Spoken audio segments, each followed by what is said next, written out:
Here we go. You cool. What's going on to All my girl right. Baker down in the chat? All right, Papa, you can put.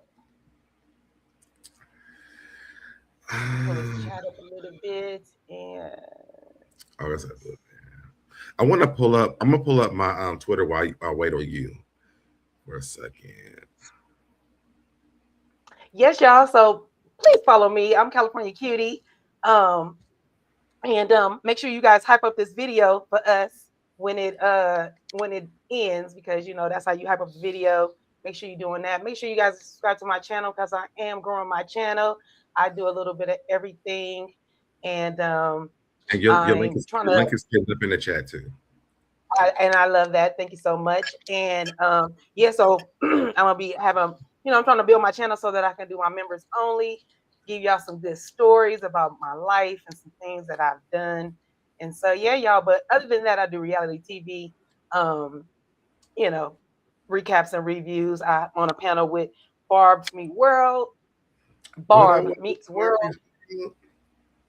and so we're the Coastal Critiques. So I'm over there with Barb Meets World. So make sure you're following her. So yeah, we do like Salt Lake City and um, Housewives of Potomac, and we did Dubai as well. So yeah, y'all go back and check us out. Check me out. Check us out. Are And y'all doing yeah, Housewives thank of y'all for Atlanta? joining. Yeah, we do Housewife of Atlanta. I'm not sure where I asked her, but you know, since our sister lives in Hawaii, I don't know how our we just finished. We did do Salt Lake City, so we were able to do that. So we'll see. I hope so. If not, I'm definitely doing it. Okay, cool. What's going on to Grown Yes. Woman in the chat? And also, is it Truist? Hey sister, so there, what's going on? Did I say it right? Truist me? No. I Oh, think it's trust. It's me. Trust is me. Yes, Trust. okay. It's me. Mm-hmm. I miss when they used to show the people's like names they had on here because reading the names they make up for you be like weird to be trying to read. But Yes, we are I here for know. Married to Motherfucking Medicine. Okay. Yes. I'm gonna go off for camera because I'm taking a little bit, but I'm right here, y'all. I'm right here. But yes. Let's get it. Let's get into it And all. why you do that? I'm about to pull up my Twitter. So and I gotta add you to this. Where we go here. Bam.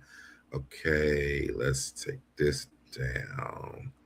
And then let's share my screen. All right. Share. All right.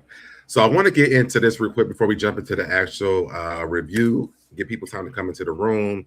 So y'all, I've been on Twitter acting a damn fool. As y'all can see, my likes is liking, my reposts is liking, my retweets is liking. I'm getting the comments. So I posted on here today. Simone said, I've never had a black woman call me unhinged. Also, Simone being unhinged with Quad, Heavily, and Angel all in one night. Now I probably can't play this because I don't want to get striked, but people are really like on the same page with me when I'm saying this because Simone has been very unhinged, and I feel like we're having like a pity party for Simone right now because Simone doesn't want to admit that she is unhinged, and I don't feel like it's right for them not to call her out when she should be called out. So we'll get into some of these tweets a little bit after we start getting into the review. But I did want to pull that out really quick before we jump into the actual review while Judy gets ready. So let's go ahead and pull up my notes. Yes, and congratulations. I did see that. I said, look at you going Yes, viral. I've been going like it's been all of my posts about Married to Medicine has been doing like crazy. Grandma says Because you're she's been talking the truth. because I am okay. Grandma says she's been unhinged for a long time. She's unhappy at home. Listen, okay, you said it, not me.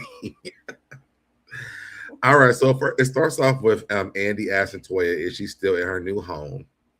And Toya says yes. And Andy is so messy. And the thing with this show that I'm realizing is that we are holding people accountable, but not everybody. Because, and before we even jump into this review, I had to go back to this.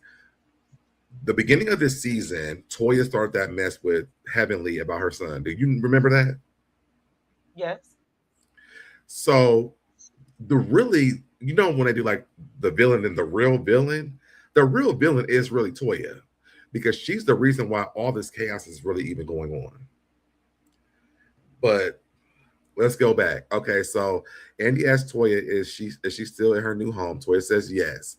Andy asks Heavenly, is this Toya's forever home?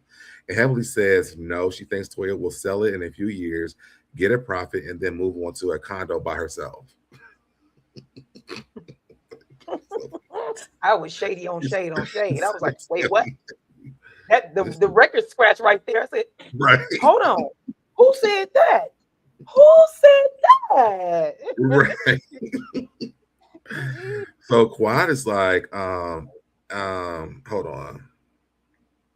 Quad and Andy are taken back. They Heavily even said that they like by herself.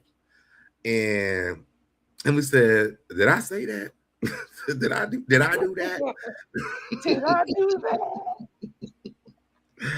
that?" They tell her yes. They said they tell Heavenly yes, but Contessa tells Heavenly to say they also say yes. I don't know if you heard this, but Contessa was like, "No, tell them how you really feel." Did you hear? Yeah, I heard that. But okay. Yeah, because Contessa, like they called her out. She ain't saying it loud enough for everybody to hear. But yes, I did catch that, bro. She was like, "No, tell them how you really feel." I think the Contessa probably feels the same damn way. Heavenly says she didn't mean to say that. She meant she's going to sell it and move on to something higher. And quite remember her again with her husband. Andy reads a comment that says, if Toya was nicer to her husband, Eugene wouldn't spend so much time on the road. Toya thinks it's someone reflecting like the other women. She's talking about Quad, Heavenly, and Mimi on the other couch. She says they don't have a clue what's going on in her house. They don't yell all the time, but it does happen. She thinks it happens in all their houses. In Dr. Heavenly's house, I could probably see that. Mimi, I not so much. And Quad don't even have nobody to be yelling at. So I don't even know where Toya was going with that. Well, she just saying, I think she was just basically saying, yeah, we all get into disagreements, and yeah, our voices are going to fluctuate. Now, it is depending on who it is and how respectful you are to your mate. I'm a very passionate person, so when I speak or get upset or get passionate, my voice raises really loud. My mom used to get on my case since I was in high school. She used to be looking at me like, "Girl, shut up, you too loud." And I'm like, "Mom, I'm not trying to be loud. What I'm trying to do is convey what I'm trying to say." So I don't think that it was so much like we fuss and argue. I think she was basically saying, yeah, all of us are on this, we disagree with each other, and look at how we talk to each other. There's no way you know how to contain that not to your husband. And we seen it with Jackie, I mean not Jackie, with Simone and her husband. I'm not sure if Mimi and Steve get down like that. Only because, yeah, but that's because she has the tools and things to know how to talk. Very true. It kind of depends on the person, and then opposites attract. Like, I'm a loud person, my husband's not a loud person. His voice doesn't even get as loud as mine. So for him, he gonna say he married to a loudmouth, and I'm gonna be like, yeah, I'm a passionate person. But in his view, he's gonna say I'm loud. But I know I'm loud, so I can't argue with it. But if he was saying it in a way that I overheard, yeah, my wife just loud, I'll be like, what? But if he was just like, yeah, my wife is loud, she's passionate, wow, but I don't think she was coming for anybody. I don't think that's what Toya was talking about, though. So you think she was coming for the people's marriage? Yes, because she said like the other people on the other couch. No, she did say that, and she said that a couple of times, and I was like, Toya, I was shocked that Quad didn't say anything, because she said that about nobody taking accountability on that couch. Well, she said that's why you're sitting over there and without taking accountability, and I'm like, what? What are you talking about right now? And what's going on to Mims in the chat? He says Toya is the embodiment of hood rich. She is going to be in for a rude awakening when she's not on. Listen. Oh, Mims, what's up? And I want to shout out my sister. Hey, so that's my sister Nita in the chat. Right here. Okay, I see. That's my sister. She I changed knew her that. name. I Thank you, seen the sis. I like name. that. I like your name, sis. That's cute. She's trying to get into these YouTube streets. Check her out. But yeah, when she said she was like the other women on the other couch, I'm like, I mean, if she didn't say that part, I would have agreed with everything you just said. But I think she was being shady towards. I think it was really for Heavenly, Mhm. um, and maybe Quad, like when she was with King and Dr. Gregory. But I think it was more towards Heavenly, though, to be honest. Mm. All right, so Andy asked Simone about her saying that Toya's skip work day and party looks like a a day in the life of Toya. He asked Simone if she stands by when she said that, and Toya she says Toya has a great life. She has an immaculate house, and she keeps her house well up. No one would ever have to pressure wash her house. We know where that came from. Yes, sir. You know? And I was like, you can get your own damn read. You had to pull up Mariah. Yeah, she took it, and then It's she took it way, way, way back. it's giving lame to me. And here's the thing: Toya just moved. Of course, she don't have to pressure wash. She Right? has teenage boys. Of course, she How doesn't many have little times has kids. Toya Like, moved? And Toya man, not just you moving. count it. Toya is building new houses, so she never got the pressure wash her house because it's a brand new damn house. That's what I'm talking about. So, and then, like I said, she has teenage boys, and Mhm. so, and she not playing with them boys either. And so, if you go to Brandy's house, I'm sure Brandy's house looks lived in. Doesn't mean that she doesn't keep a kept house. So when you say that, you have to. It is a dig towards Toya essentially. But at the same time, I mean, I keep a kept house because I have my last kid is 16, my oldest is 18, and you'll be surprised that my 16 keeps his my 16-year-old room is better than my 18-year-old. But he grown, so I'll let him keep his room the way he want to. My little son takes after me, but being a kept house does not mean a lived in house. Like I said Very with true. Brandy, she got little kids. Right. Heavenly should have responded. I can pressure wash your. Oh, I just charged extra over. You know what, Mims? You know what, Mims? I can't. I'm not gonna do it with you. I'm not gonna do it with you. Because Mills know he ain't right for that. He know he ain't right for that one. He know he ain't right. All right, so then we get to Toya says that she thinks it's easy for some of the other women to deflect. She said, we haven't seen any cheating in her marriage. Eugene isn't saying he doesn't trust her with their son. She thinks everyone on the stage should stay out of her relationship. Heavenly's like, well, I mean, she says that she didn't put it out there. If she didn't put it out there, then they wouldn't be able to say nothing about it. And she didn't lie. Because the only thing that Heavenly be saying about his small dick. And if she never said nothing about it, that would never be a joke. Mm. Am I I frozen? mean, she did put it out there, but I so is it you moving on? So because I haven't came back on because I was like, oh, it's my computer's acting up. So you've been moving around a little bit weird. So I'm thinking it's my computer. So that's why I haven't came back on because I don't want to look like I'm ticking. But on my I think it's computer, you're because I can ticking. see me freezing. I don't know what's happening. Okay, so I was like, okay, I thought it was me. Let me come back on. Let me see what I look like. Sorry, y'all, for the little pause. But literally, yes, Toya, you brought it up. See, look, I'm still ticking. Sorry, hi guys. But I'm gonna go back off because I don't like to tick. It makes me Okay. sometimes I get paused in the wrong spot. So anyway, Toya brought it on herself, and that's too bad for you that you have to take when Heavenly feels like dishing that crap out. Like you don't get to tell people how to respond, react to you when you say stuff. But Heavenly is tired. Don't stop lying about it. Talking about I wasn't talking about his penis. I was talking about just him and y'all relationship. Shut up. Shut your face. You the one brought the penis into the conversation. So yeah, you were talking about his penis and stop But talking if about it. Toya never But, said anything but about it, it can never be a read that she made, though. So she's right.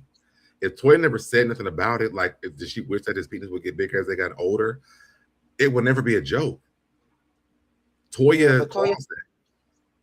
yeah, but when Toya said, I think she just want to suck it. I said, wait a minute, wait It's a like what? minute, hold on now. I don't see. I don't want you talking to me about your husband and what you think I want to do to your husband. Don't do that because Listen, that don't even sound right. And then our husbands are watching, and so now what they thinking back there, what they they're saying, what's actually there coming about to come in. on a damn stage. Exactly. So that's in me. Don't do that. Hey, my sister, I didn't even say hi to my sis. Hey, Nola Reeds. Hey, y'all in the chat, y'all tell Nola that she needs to come back to these YouTube streets, please. Yes. And thank you. All right. I don't care what they say to Toya. Wait, I didn't get to read it. So, Go back. she Oh, said, my I don't bad. care what they say to Toya and her messy husband. He I is. don't. Oh, I didn't flip the script. They didn't make me. It made me feel a way about Eugene at this. Well, right before the reunion, he's acting weird, but we'll get to it. I think that it's good that Eugene has competition when it comes to Dr. Steve. I don't give a damn. People don't like Mimi and Steve. I think that it's good that he has a messy counterpart in the men's section because he's been messy all this time. And so now people are like, well, Steve and Mimi, are they so on Toya and Eugene? I'm like, Toya and Eugene been messy for years. And so now all of a sudden they got another messy group or another messy couple. Y'all, now we got standards about how we can be messy in a relationship on the show. Nah, I'm not doing that. Oh yeah, they're definitely wrong for trying to comfort Steve and Mimi for defending themselves.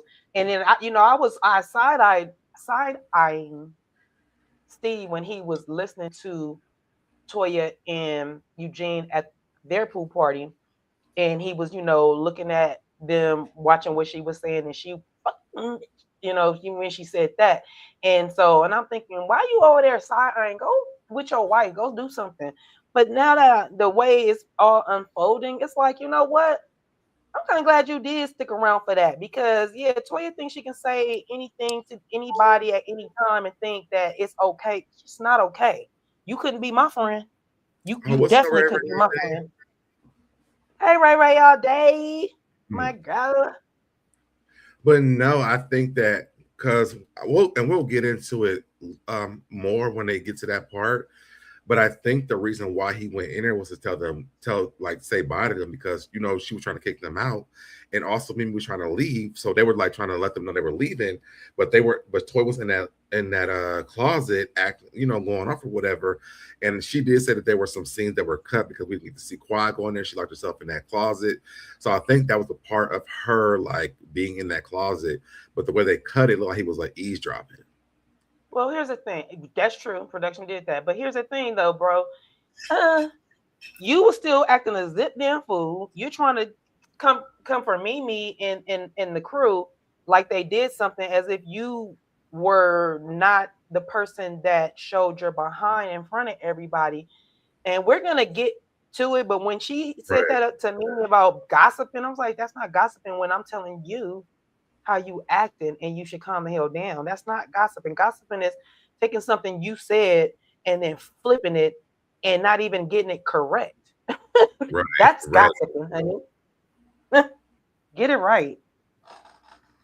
So then we move over to Toya saying that her next door neighbor has been talking about Damon and the things that he does.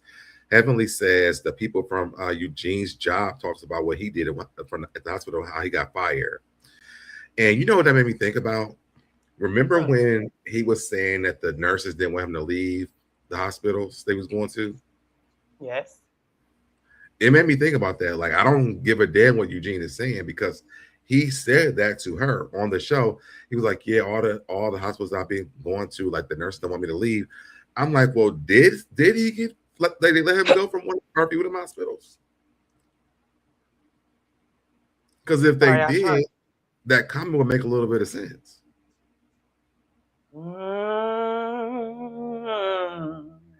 I don't know. I don't want to throw Eugene under the bus. I mean, just like Heavenly's or not Heavenly, Toya's neighbors talking, them nurses is probably talking too about Eugene. I don't see Eugene cheating on Toya though. At all. I He don't is see still from a sprung dude. And it's so funny because you can tell by the way when they asked about that massage, Toya got a little frisky, and he was like, during our marriage. And no, he said before the marriage, and she was like, no, and he was like, wait, what? I was like, ooh, Eugene, you still you still got that jealous bone, which is endearing in a sense. You do want your spouse to not think that. I don't want my spouse to think or he can't trust me, but I do don't want somebody. My husband is a looker, so I know women is looking at him and be like, oh, he's nice, and then he got green eyes on top of that. So there's things that's about him that people are gonna be attracted to. So I'm not gonna sit here and act like, oh yeah, my husband, I don't want nobody attracted to him. No, contraire. So yeah, Listen, I don't miss it. I feel like you date someone that you want to feel like you're attracted to. So both people are. I don't feel like it should be like nobody's able to be allowed to be attracted to them. But just make sure you know how to control your damn self when they're attracted to you. Come on now. Agreed. Okay. Qua says they need to all wait. Oh, she says that needs to be. Qua says respecting relationships, it needs to be the same across the board, which I think is very true.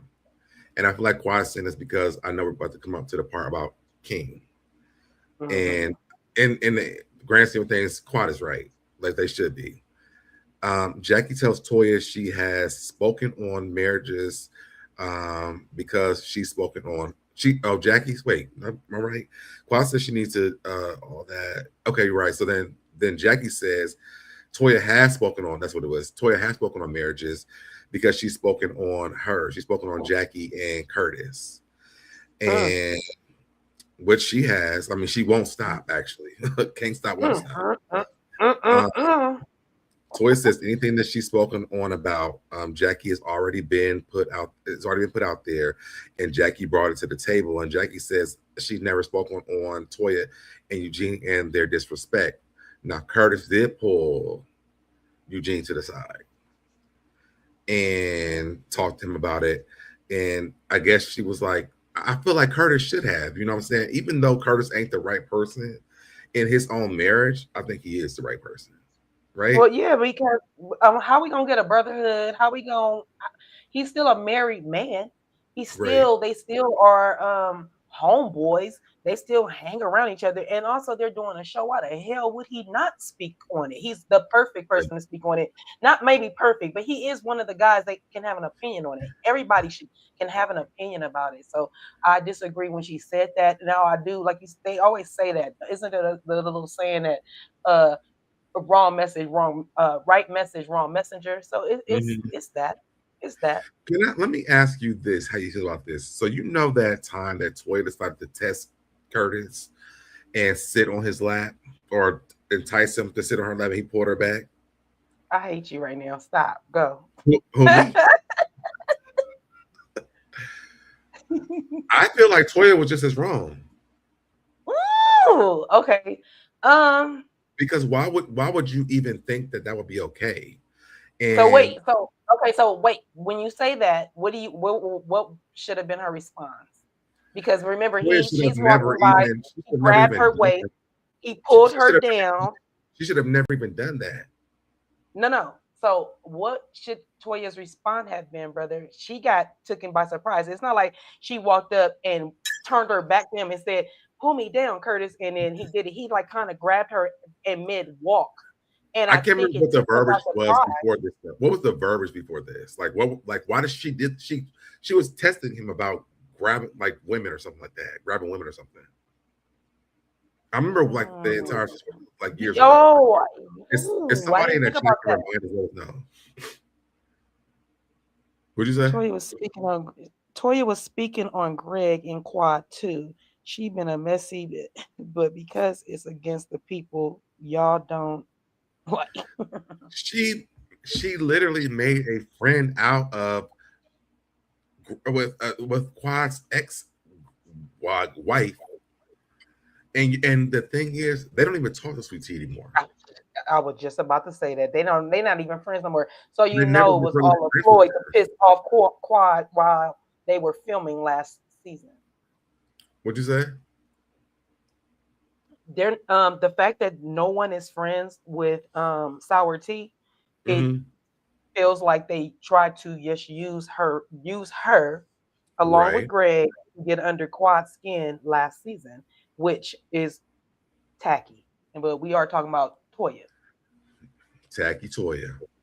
Yeah, we got And so now that, so we're supposed to believe that she went out, they was out and magically seen King, took photos together, but that's because him and Greg have a friendship, and that's why. Although there's other people that she met on that was there that she probably was cool with, that didn't have no pictures with them. It's so ironic that you can take pictures with King after Quad and him are not together anymore. Y'all are talking to him, and you have to post photos of him and this girl just not broke up with him. They've been trying to have a baby, like all the things that were probably like red flags. None of that went across your mind at that time. Here's my question. I'm not to cut you off because it is relevant to what you're saying. When you break up with your ex or you and your ex split and you are part of a friend group, do you break up with the friend that broke up with the boyfriend or girlfriend, or do you ask the friend what do you want me to do? Like, so I'm sure the answer from the friend would be, look, I'm not going to stop you from being friends with him, but when you invite me to something, don't invite him to something. That's one boundary that I'm not going to have. I don't think anybody went to Quad and asked her how she felt Because they're not about friends. friendships. And there we have it. Then there would be my answer. Okay. But then, but what they throw out though, what bites them in the ass is we're co-workers. Now, how many times have you want to hang with your co-workers' exes? Good question. I don't think that I have. Everyone But I over my- also ask boundaries because I've had old co-workers that have divorced, and they flat out told me like, "Oh, we're divorced and me and you are not doing it with that person." I said, "Okay, then that's where it's at because you're my friend, so I'm gonna do what my friend told me to do," and so that's where it was at, and that's where it's been until she tells me different, and she has, and there is it, and still I haven't ran into her ex, but now. If I do, I feel the freedom to say I can speak to him. But before that, I would have probably been ducking and dodging and not going out my way to say hello. None of my exes will be want to talk to my friends. Like my friends would never even do that. And I want to go through what Nola said real quick. Yes. Now that thing, but was just calling him a scammer and a thief because the VIN number to the car was from his his company that he had. But my thing is this, and this is very true. But my thing is this. My friends, even the people that I've ever dated, well, actually, not all of them. My ex-husband was very different, but they would have respect between the both of us. If they even talked to him, I would never know. I would never see pictures on social media with my ex. Like, it would never happen. Because then I'm looking at you weird, like, what's this about? You notice? I will screenshot the picture. And every time you gotta text me, I'm gonna post that picture. No, fuck you, nigga. I mean, because you want to be cool. You want to be so cool. Be cool with him. Don't be cool with him. No. I want to be now. I'm not on that type of time. Here's the thing. It's only they want to be down when it was convenient. And I don't like that. Yes. Don't be. And if they don't notice that, if King ain't noticed that, if Sweet Tea ain't noticed that, hey, that's on y'all. But well, they want to be down too, though. Well, we will get into how King, why King is still around in this reunion. The only way that would be different for me is if my friends were friends with my ex, like before me. Okay. Then I could see them like, yeah. But if I brought you into this group and now you got y'all best buddies, y'all hanging out and shit, baby, go hang with them. Yeah.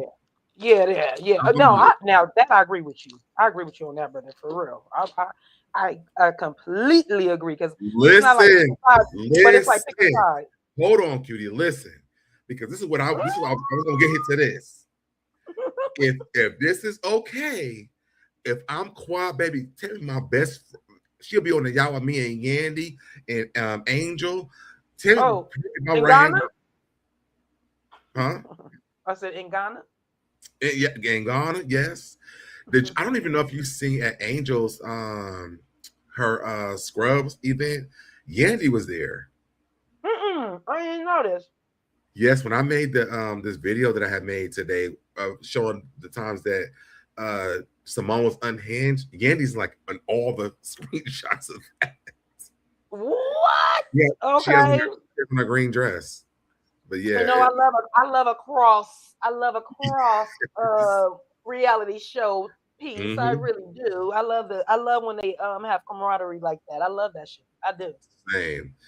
And if Heavenly comes back next season, and if I'm quiet, I want to find Tammy so motherfucking bad. No, Tammy yeah. on there. Listen. What's him? I didn't even think about. I mean, I thought about it, but the fact that our sis just put that in the chat, and I'm sure. Ooh, if you want to get back with somebody, boy, that is the way to do it. That is It's the way okay to to hang do out it. with my ex. Let me hang with the woman you thought my man was cheating, your husband was cheating with. I wonder if Cecil is still following Tammy. If we can just go on his. Never mind. Light bulb. But no, people been saying on my Twitter post that like I will go get Tammy. I will go get Tammy. People have been saying that, and I'm like, you know what? I have seen it. I have seen it. That's why I'm glad my sister brought it back to the chat because, hey, it's all. What they say, it's all fair in love and war. Because Simone was a part of that. Going to go get Sweet Tea and Greg. She was one of the head people of that. Her and Toya. So if that's okay for them to do that, I will become really. I mean, to the point where you can't even make me not be friends with Tammy no more. Because now you done this with Greg and his new wife, and now you're being friends with my ex again, who I'm trying to have a baby with, and I can't even do this, and now we done broke it up, and y'all think this is cool? Give me Tammy's number immediately. And God forbid I really like her. Put on speed dial. She got to be on speed dial. We hanging out for everything. I'm paying for everything. Yes. But Jackie says she's never spoken about Toya and Eugene and their disrespect. Toya points out Jackie's age for some reason, and she's like, you know, I'm about to be 50, so I can talk about age. I don't even know how Jackie even is. Toya says no one is coming to Jackie about Curtis like she could be, and Jackie throws it back at her like, I mean, nobody coming about how Eugene is. And I mean, there's a lot of things going around Atlanta about Eugene, and it ain't with a woman. But we'll move on from there. So they tell Toya. I mean, I my ears is to the streets. Toya says no one is coming. Okay, I said this part. Curtis she says that Curtis and Eugene sat down and talked about the disrespect coming out of Eugene's and Toya's house. Toya feels like Curtis is the last person that should be coming out to talk to anybody. And Jackie tells Toya she needs to be talking about her own marriage. So, okay, for me, for this, if Jackie and Curtis have made peace with what happened in their relationship, I don't want to hear from Toya and Eugene, because to me, they need someone that's really like petty. Like, I wish that it could be me. Because every time that Toya and Eugene open up their mouth, I'm going to talk about their financial situations. I'm going to talk about the fact you have 3 damn houses that you keep on selling. I'm going to say, you know what, and maybe Heavenly is right that after y'all move out of this next house, Toya's gonna take all the money and leave his ass, because I mean the word on the street is Toya's a gold digger. So there's a lot of things that we could say about Toya, but we're not saying these things. So they being nice to Toya, to be honest. Because if they was really not being nice to Toya, there's so much you could say about Toya and Eugene. I mean, the rumors about Eugene are not the most heterosexual rumors around the streets, but they don't bring those things up to Eugene. But so you telling me in them Atlanta streets, the Atlanta streets is talking? I mean, Eugenia didn't come from this show. I've definitely heard Eugenia before. Whoa. Okay. Okay. Okay. Okay. So, I mean, I feel like when Quad said if we're not going to bring up relationships or marriages or whatever relationships, let's keep it cute across the board. Mm-hmm. Because if not, it can get really nasty.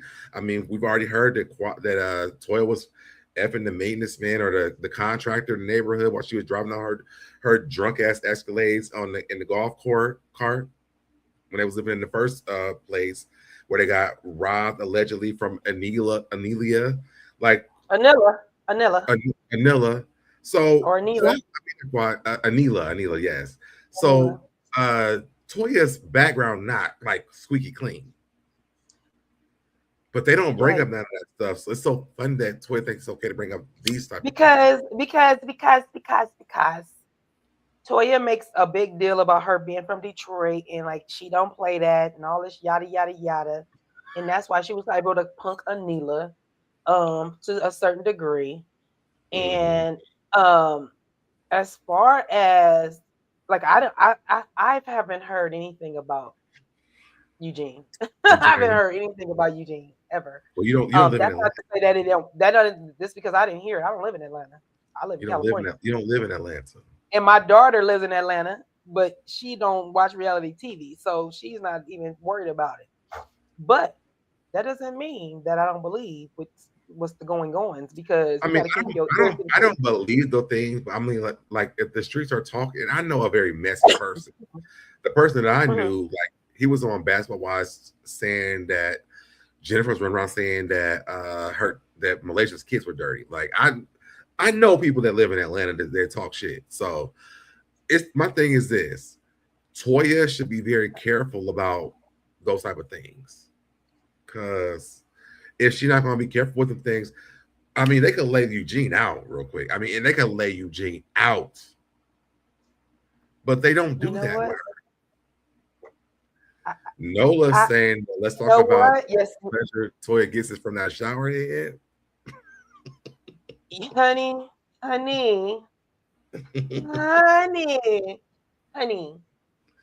You know what? I literally, I don't know if y'all noticed. Look, did y'all notice? We need Toya Frank. Oh, Calithia. Yes. I don't know who that is. Wait, is that who that is? Or I'm thinking about Bell Collector. My bad. I don't know who that is. Oh, I don't know who that is. Toya's friend. Let me think. I gotta think about that. But literally, that's crazy because if y'all notice, I don't know if y'all noticed, but when I had to run it back a couple of times, I was like, Eugene ass was so pumped in Jamaica when Toya was bent over and he was smacking her ass and his tongue was hanging all out. I was like, okay, Eugene. I was like, this is the nastiest I've ever seen your face, your anything. It's always way conservative. And I was like, wait a minute. I said, wait a minute. Maybe Gene is just like an undercover freak because Toya is a out loud and outspoken freak. And in order to please her, he would have to be some sort of kind of freak. Not to say that what y'all saying if she cheated, I don't know. It's allegedly. I'm not saying that, Toya. I think you and Eugene probably please each other. Well. If they're going by the rumors, that was rumor that she was sleeping with the contractor. That's true. That's rumor. Let's across the board. Let's make sure that we are doing across the board. Quad is a gold digger, and you know the things they say about Quad. Dr. Damon has cheated according to Mariah because I'll show you the receipts. I'll show you the receipts and all that. But like Toya don't get that same energy. I just told y'all they scared of Toya. I don't know why. I don't know why. I think maybe because she had that fight with Mariah. Let's bring it all the way back. Maybe they just like. I think Dr. Ellie will bop the shit out of her. I think Quad would. I think Quad would. No, Quad would, but Heavenly no. Heavenly is scared to fight. If it came down to it, I think that Heavenly would. I don't think it would be a good fight either. Heavenly would get beat up. Heavenly is not a fighter. But she's been going. She's not a fighter.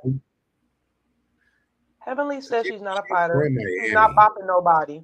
She's not bopping nobody. I don't give Taylor, goddamn, they talk a lot, and I'm not saying they can't fight because they like to they like GUN play. Yeah, So I I'm don't. just saying, that's not the same as Heavenly's fighting. background, I don't That's not see the her. same as fighting, bro. Bro, I feel that's like not the she same as would have fighting. like to lose her whatever she has right now.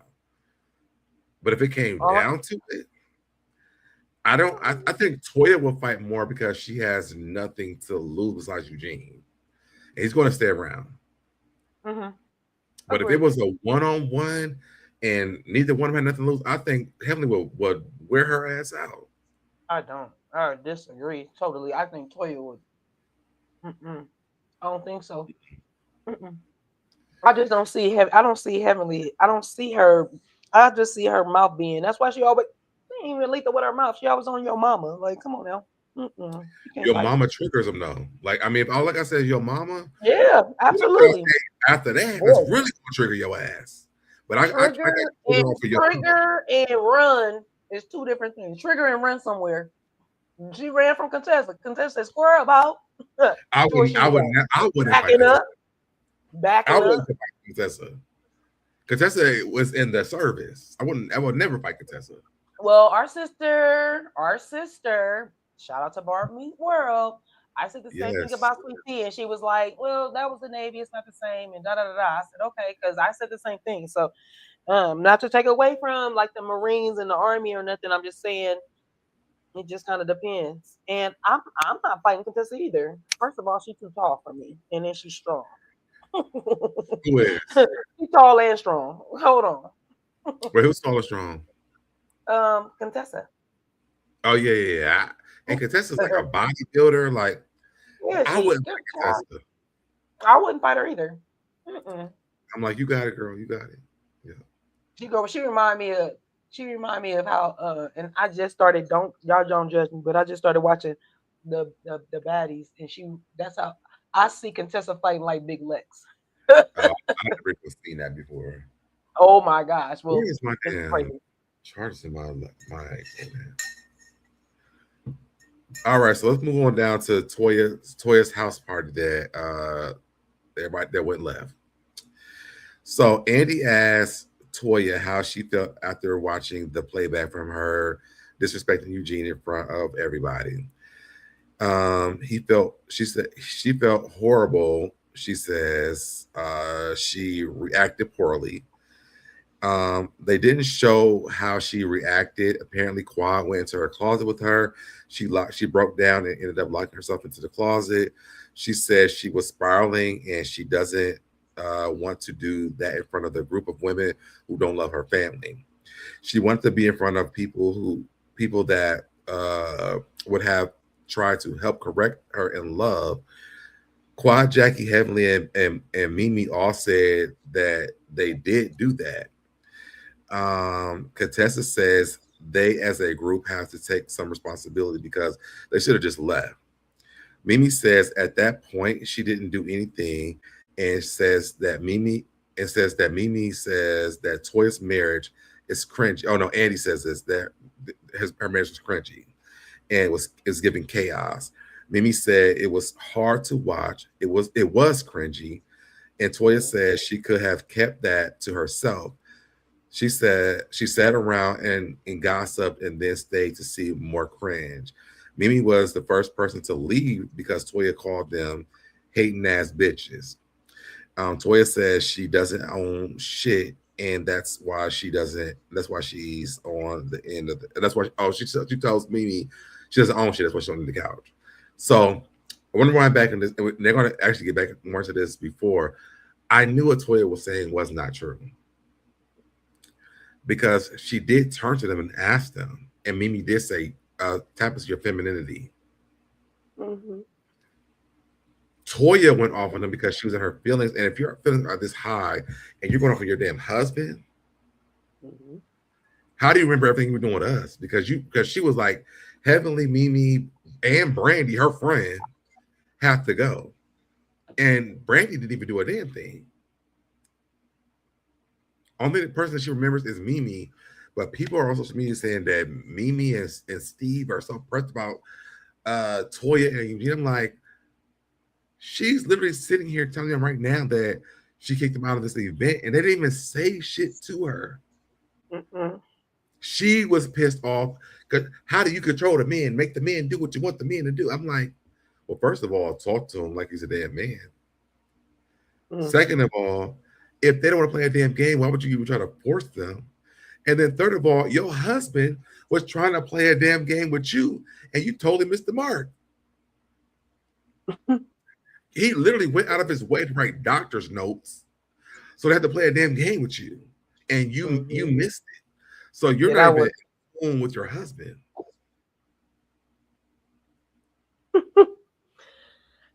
Toya is, I don't know why Toya and Eugene are looking at this season with a slant.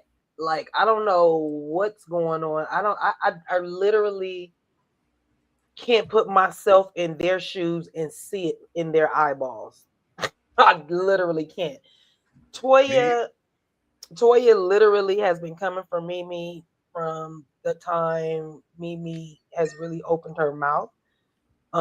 She says that she feels like it's Mimi coming for her, but I literally feel like it's the other way around. You're the one on the show. It's like you're one of the OGs, so Mimi would have to be coming to you, and you're the one like, I don't know. I like Brandy. I don't like her, and it's like, okay, girl, that's fine, but you got to understand, you're the one being the off-putting. It's not Mimi. Let me ask you something about Brandy.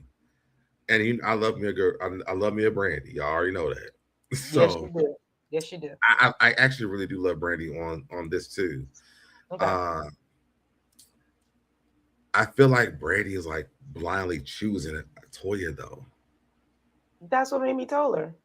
Yeah, and I feel What like do you think is blindly choosing Toya, or do she vibe with Toya? Because people who can vibe, some people vibe, and they can see it for each other without having to do a he literally whole cussed lot. Brandy out at her house the same that she cussed out uh uh Heavenly and Mimi that same day. She said them what she said them bitches something.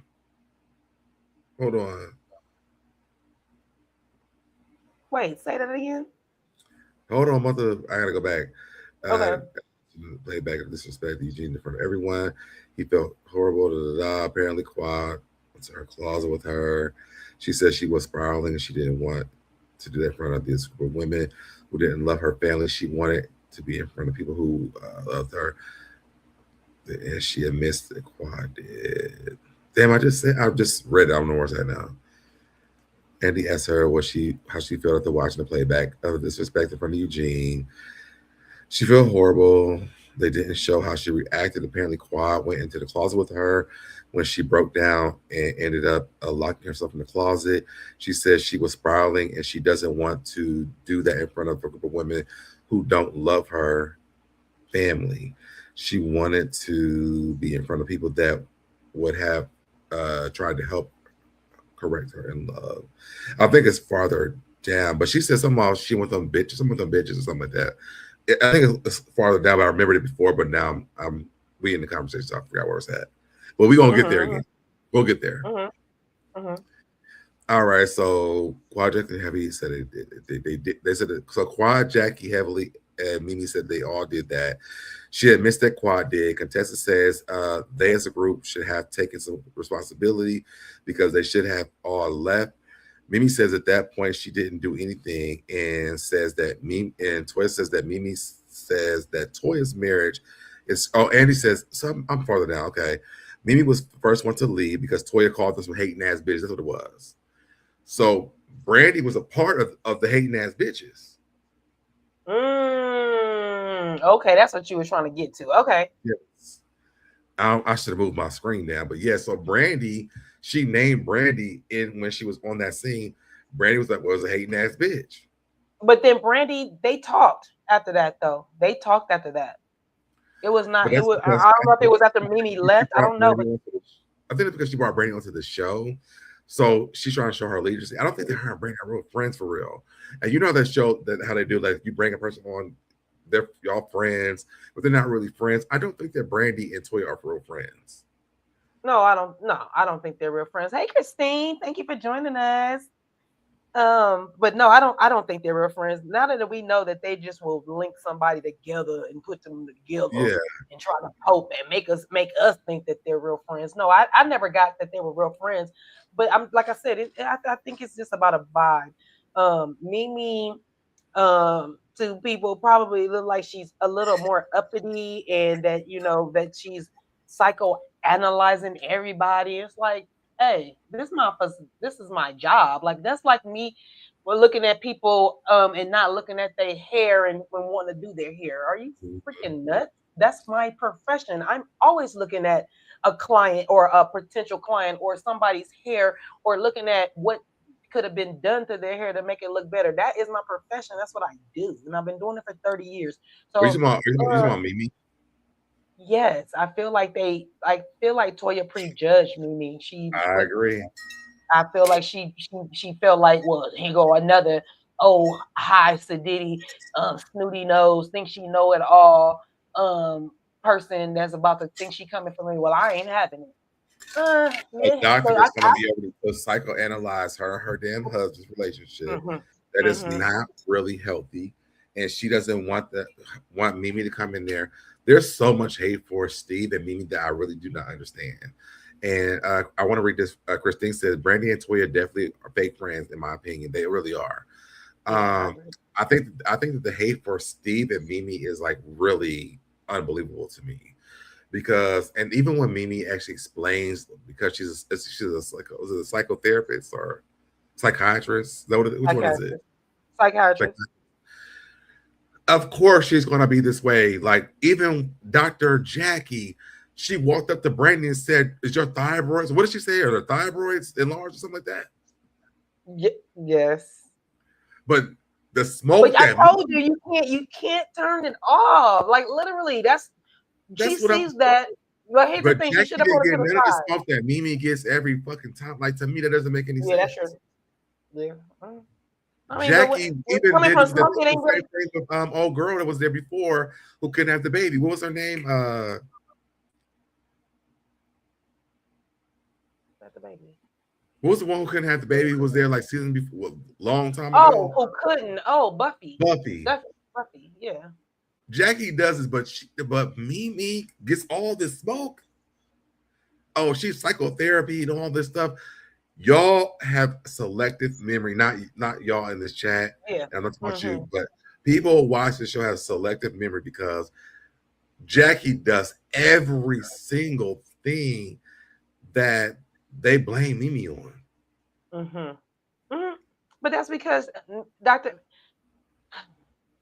Let's be clear. People are jealous. And Yeah. we've seen this before. Like, let's be clear. Dr. Mimi and Steve came on there and bought that ugly piece of thing that Quad made last season, right? So they already came Yes. in. He's wearing Louis Vuitton every Mhm. day, okay? Every day. That boy got on LV. So there's a piece of um and he's stylish too. So it's a piece of Toya being the stylish one and her married thing, and the fact that they move and they have a nice house or even nice cars, or they can pretty much keep up with the Joneses or whatever the case may be. I They feel like are with the they are the they are the Mimi Joneses. and Steve are the Joneses, and Yeah. it's like they don't And have to that's keep why up. Toya does not like them. Because you have to Exactly. realize this man has NFL money and doctor money. Mm-hmm. When she went on Mm-hmm. and said that if it's real, I'm like, now come on, Toya. If it's real that he wears the Louis Vuitton he's wearing, it's real. This man has NFL money and doctor money, and You his think he wife. about to get on the TV screen and do that? Oh, are you nuts? You think he about to come on and have on some swap meet Louis Vuitton? Girl, bye. Toy will have swap me shit before he do ever. Come on now. And I really That don't think dress that. looks swap meet. Let's be I clear. don't That think dress that wasn't Mimi really his. cares about like Steve's like how he feels because Steve comes from a way different place that she comes from, and I don't know how long they've been together. I don't know if she was with him during the NFL or whatever, but Yeah, I don't know. like the way that they try to play Steve and Mimi, it's like no, they are probably really above the entire fucking group to be honest. Because again, this man has NFL money. and then he also has doctor money. His wife has doctor money. So financially, I think that, I mean, I could see them having all the damn houses that Toya and Eugene have and being said comfortable.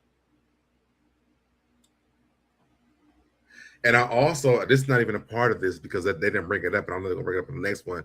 I also think that Toya didn't want them to feel like a charity case when it came to them moving into that building with Contessa and Scott.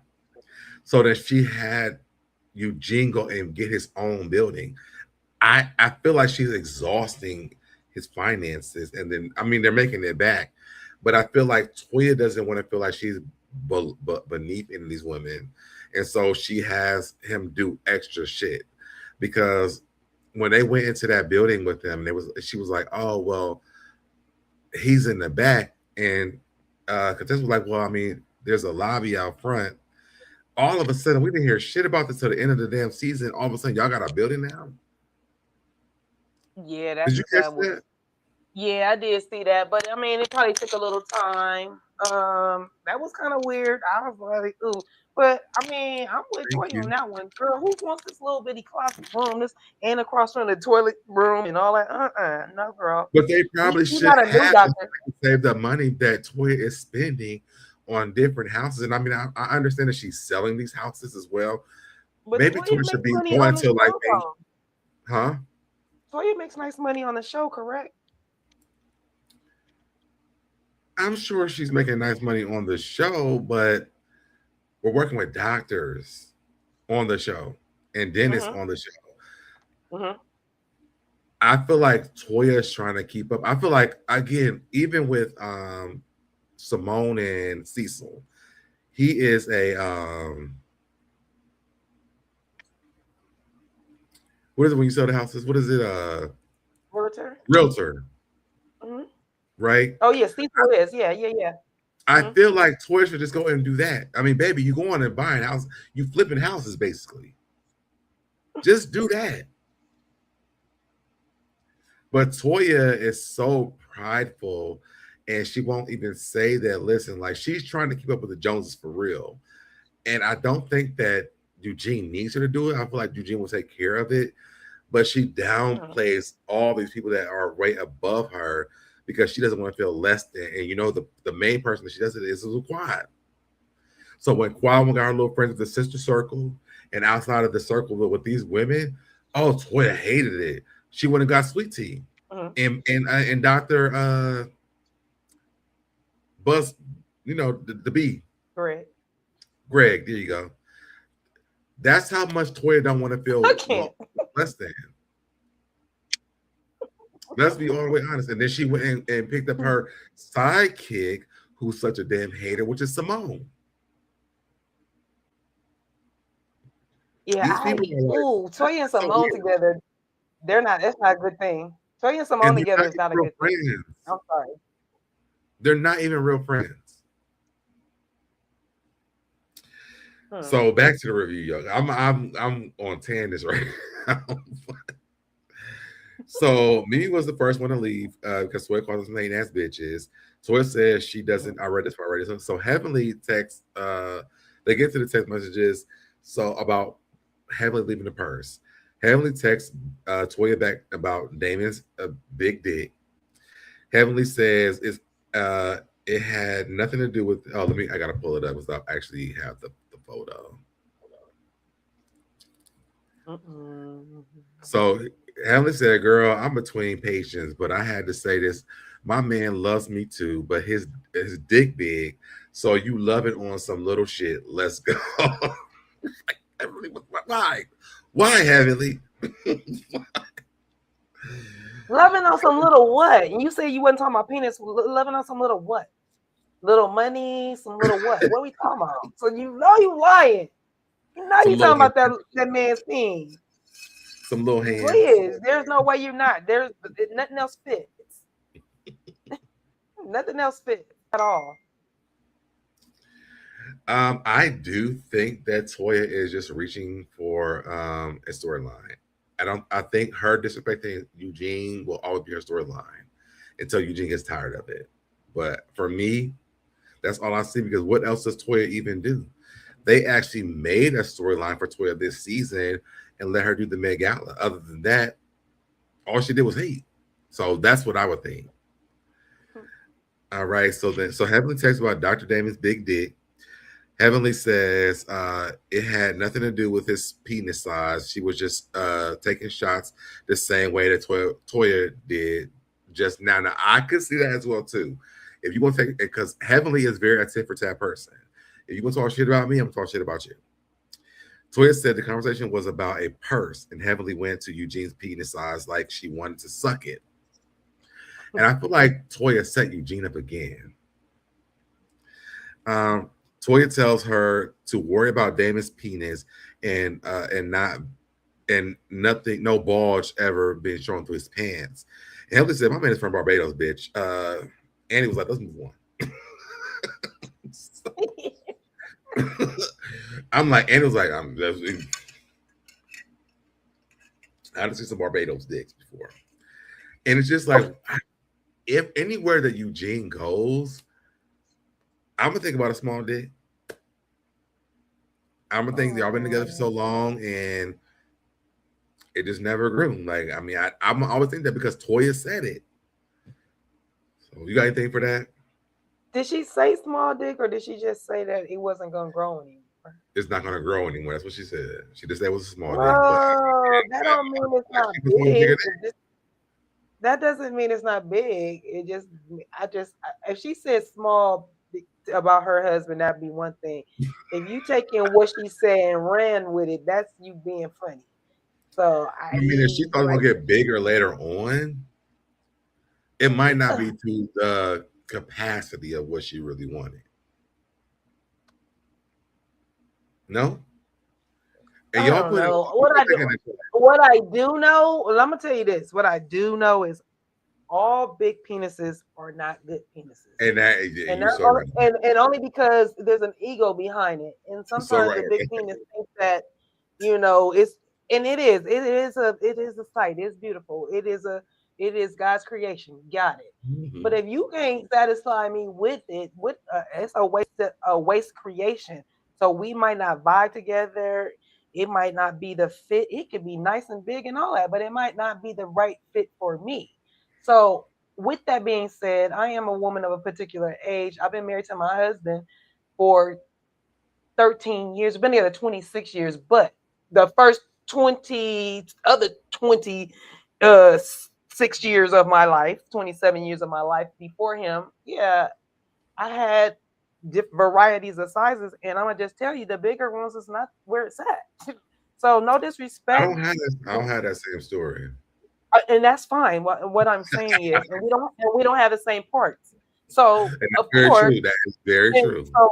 So with that, what I'm saying is sometimes it doesn't. They like I keep saying all these different sayings, but that's because I'm an old lady, y'all. But literally, they be like, it's not the size, it's the motion of the ocean, and it's really true because literally, people with a size that's just not, it ain't got to be big, but it ain't small, but it's just like a perfect size, get off a little bit better than somebody that's just got too much, and then their ego has got them thinking, oh, this was cheap. Like, hold on, you ain't even hitting it right. Hold on, real quick, y'all. If y'all not already done this, please like the video, y'all. Yes, please. And if y'all don't like, if y'all can cross and do the same thing, it'll be really great. And if y'all don't know about the hype button, hit that hype button because that does like wonders for us. I don't ever really ask for like cash apps and no shit like that because if you guys like the videos, it works wonders for us. And then also if you hit the hype button, it goes out to other people. So I'm not asking for shit besides just hit the dislike one if you want to. Either one, it works in the algorithm. Engage with us. Get engaged with us. Come into the chat. Something, comment in the comment section. Things, it's free to do it, but just do one of the things first. Now we know y'all be in the bushes and be talking up to yourselves and have an opinion. We don't mind. You can disagree. You can agree. You can disagree. You can Yeah, absolutely. probably bring something to the table that we haven't thought of, and that's why we have these discussions because it's not Yeah, so Deb ain't right. I'm not right. It's just not even a right or wrong answer. We're just giving our little opinions. What's right or wrong is what those ladies got going on and how what they really live. To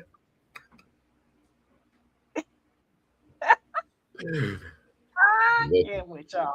you know And what? She gonna be mad at Christine, me because the one I'm talking Christine about is made a good full. point. Wait, I didn't even look at the chat, but because I didn't even see, I see the word anaconda on the No, plane. hold on real quick. No, look at me, man, because the one tomorrow's from New Orleans. All right, go ahead. What you saying? I was saying, thank you.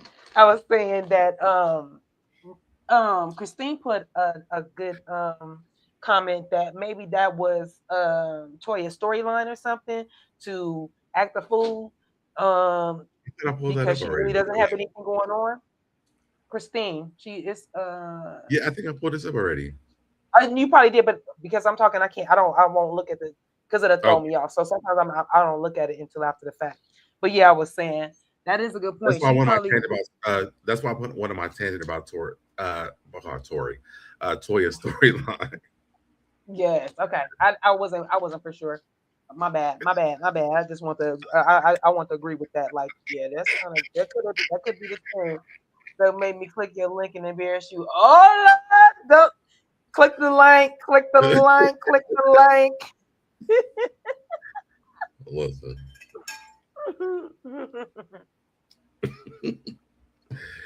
All right, where we stop? All right, so we get to Jackie giving Toya the lead for the Met Gala. Um, she says Heavenly said, or I think this Andy says that Heavenly says it was to teach Toya. Yeah, so Andy says that Jackie gave Toya the lead to teach her a lesson. He asked what was the lesson. She says Toya is great. No, he asked Jackie this. What was the lesson? And she says Toya is great at throwing parties, but when it comes to this one, she needs to learn that it's not easy. They all agree Toya did a great job, which I don't think that Toya really did a great job. To be honest, it was very low brow for an Atlanta party. And actually, I'm gonna pull something else while we're talking about this. Let me finish these notes though. They all agree Toya did a great job. Toya says that means a lot to her, but it was so much she went through. Heather was like, "You went through? Oh my gosh, really? I cannot." But because they all went through the shit with you, and so so then Toya pulls out this lab where they gave her with all the text messages on it. What do you think about this? I'm gonna pull up this event that Contessa had. You there, Judy? Oh I'm shoot. here. I was eating. Sorry. Okay. I want to pull up I this was eating. event I didn't that want to be punching on the food on the microphone. But you said you were about to pull up a picture. And what was your question to me? how did you think that Toya did with that event? Um, Toya throws amazing parties. She does. She can make the decor look great. Um, it was the art work there being made, created there was a nice touch. Um, wanting the people because it was a Met Gala, wanted them to come in a form of artwork was a great idea. Now, when it comes to the administration part of it, she could have fucking failed. Bitch, are you okay? Are you all right? Because you're not. The way you got this coat thinking you said, oh, this was just in the last 48 hours. That's because brought before the first 48, she wasn't talking to us. You wanted to show us because Heavenly made the mistake of saying to Eugene and her and everybody on the bus, well, we just want to see what we want to see, not so much make her fail, let her see, let's see what she can do. And not for nothing, that's a true statement. Yeah, Mm, put your money where your mouth is. You make right. it seem like it was so easy, or you can just throw some wine at us and we're good. No, broad. no. And Eugene, you sitting there sticking up for her, thinking that's okay. Boy, bye. You a doctor. So you should be advocating a little bit better and telling your wife, babe, look, I know you a party planner. I know you got it together, but look, we got doctors on board. We got to make sure the money is hitting correctly. We got to make sure these scholarships get done correctly. And I feel like they could have gave more. They could have gave more. I'm not always trying to play this now. I was just trying to pull it up so before we get here. That's all. Oh, okay. I thought you were talking about me. I'm like, no sound. I'm talking to no sound. Oh my god. That's what I thought about too. I was like, let me make sure we know there is sound with me. Yeah. So, but yeah, it's like for me, Eugene didn't tell his wife where she was falling short and why the ladies was coming for her in that manner. He was so busy trying to, y'all just don't even y'all don't even trust my wife and y'all not helping. No, your wife doesn't want our help, and there lies the problem. Wait, who are you talking about with this? We say that? Are you talking about Mimi and Steve? I was talking about the way that Toya. You asked me how did I feel about how she did the Miguel. The look of it and some of the things she did was nice, but it fell short in the administration part if she is throwing it with the other ladies. If it was a full-on Toya event, one thing, it was not. And so for her not to collaborate with her co-workers, the Met Gala, the core group, that's weird. And then you're wondering why they are texting you in the last 48 hours before, and you yourself even changed the venue. Girl, you better be lucky anybody came. Now, here's the thing. She said she didn't even get like they didn't buy tickets for like until the 2 weeks before it even happened. And that was the part to me that didn't make any sense because when they went to the part with Steve and Mimi, I'm like, well, if you guys, because what if they were so pressed about Steve and Mimi giving that $300 between the $150 between each other, right? Y'all already raised the $10,000. Steve sat there. This is not even a part of this, so we can talk about this real quick. They were not even a part of the tickets that have been purchased. So did y'all not have the money? And the thing is, they said they had 66 people there. That's not $10,000. You said 66 people was there? 66 times 150 is $9,900. So they didn't make the money. That's a loss. Actually. And even, I don't know if this was before Steve and Mimi came, but they still didn't reach the $10,000. The thing for me was this. Steve kept saying, and he said it so many times, and the people that are on social media really pissed me off with this. Well, why does he keep bringing up $5,000? Keep bringing up $5,000 because he even went to that door and said, I did pay for a ticket last year, but I donated $5,000 for that, whatever that thing was that Quad made. What was it, like a cigarette butt thing? I don't even know what it was, but he paid for it, right? He even said at the door, he said, well, how do you know that I want to give $5,000 to $10,000 to $15,000 to $20,000? He said, I know people will donate, but Toya wouldn't give them any information. So for me, I felt like Toya did not do a good job. They could have made more money. And for me, I also, if the money from the tickets from the door would have been for the scholarship, they should have also auctioned off that art and added to those scholarships. I thought that's what they did. They didn't auction off the art. They just made it where they could buy it. I don't know. We never saw them even do that. All we knew was that the ticket money was for the scholarships, the $10,000. So they had to still come out of money out of their pockets, even if Steve and Mimi paid. But they should have done that. They also they could have gotten so much more money. But Toya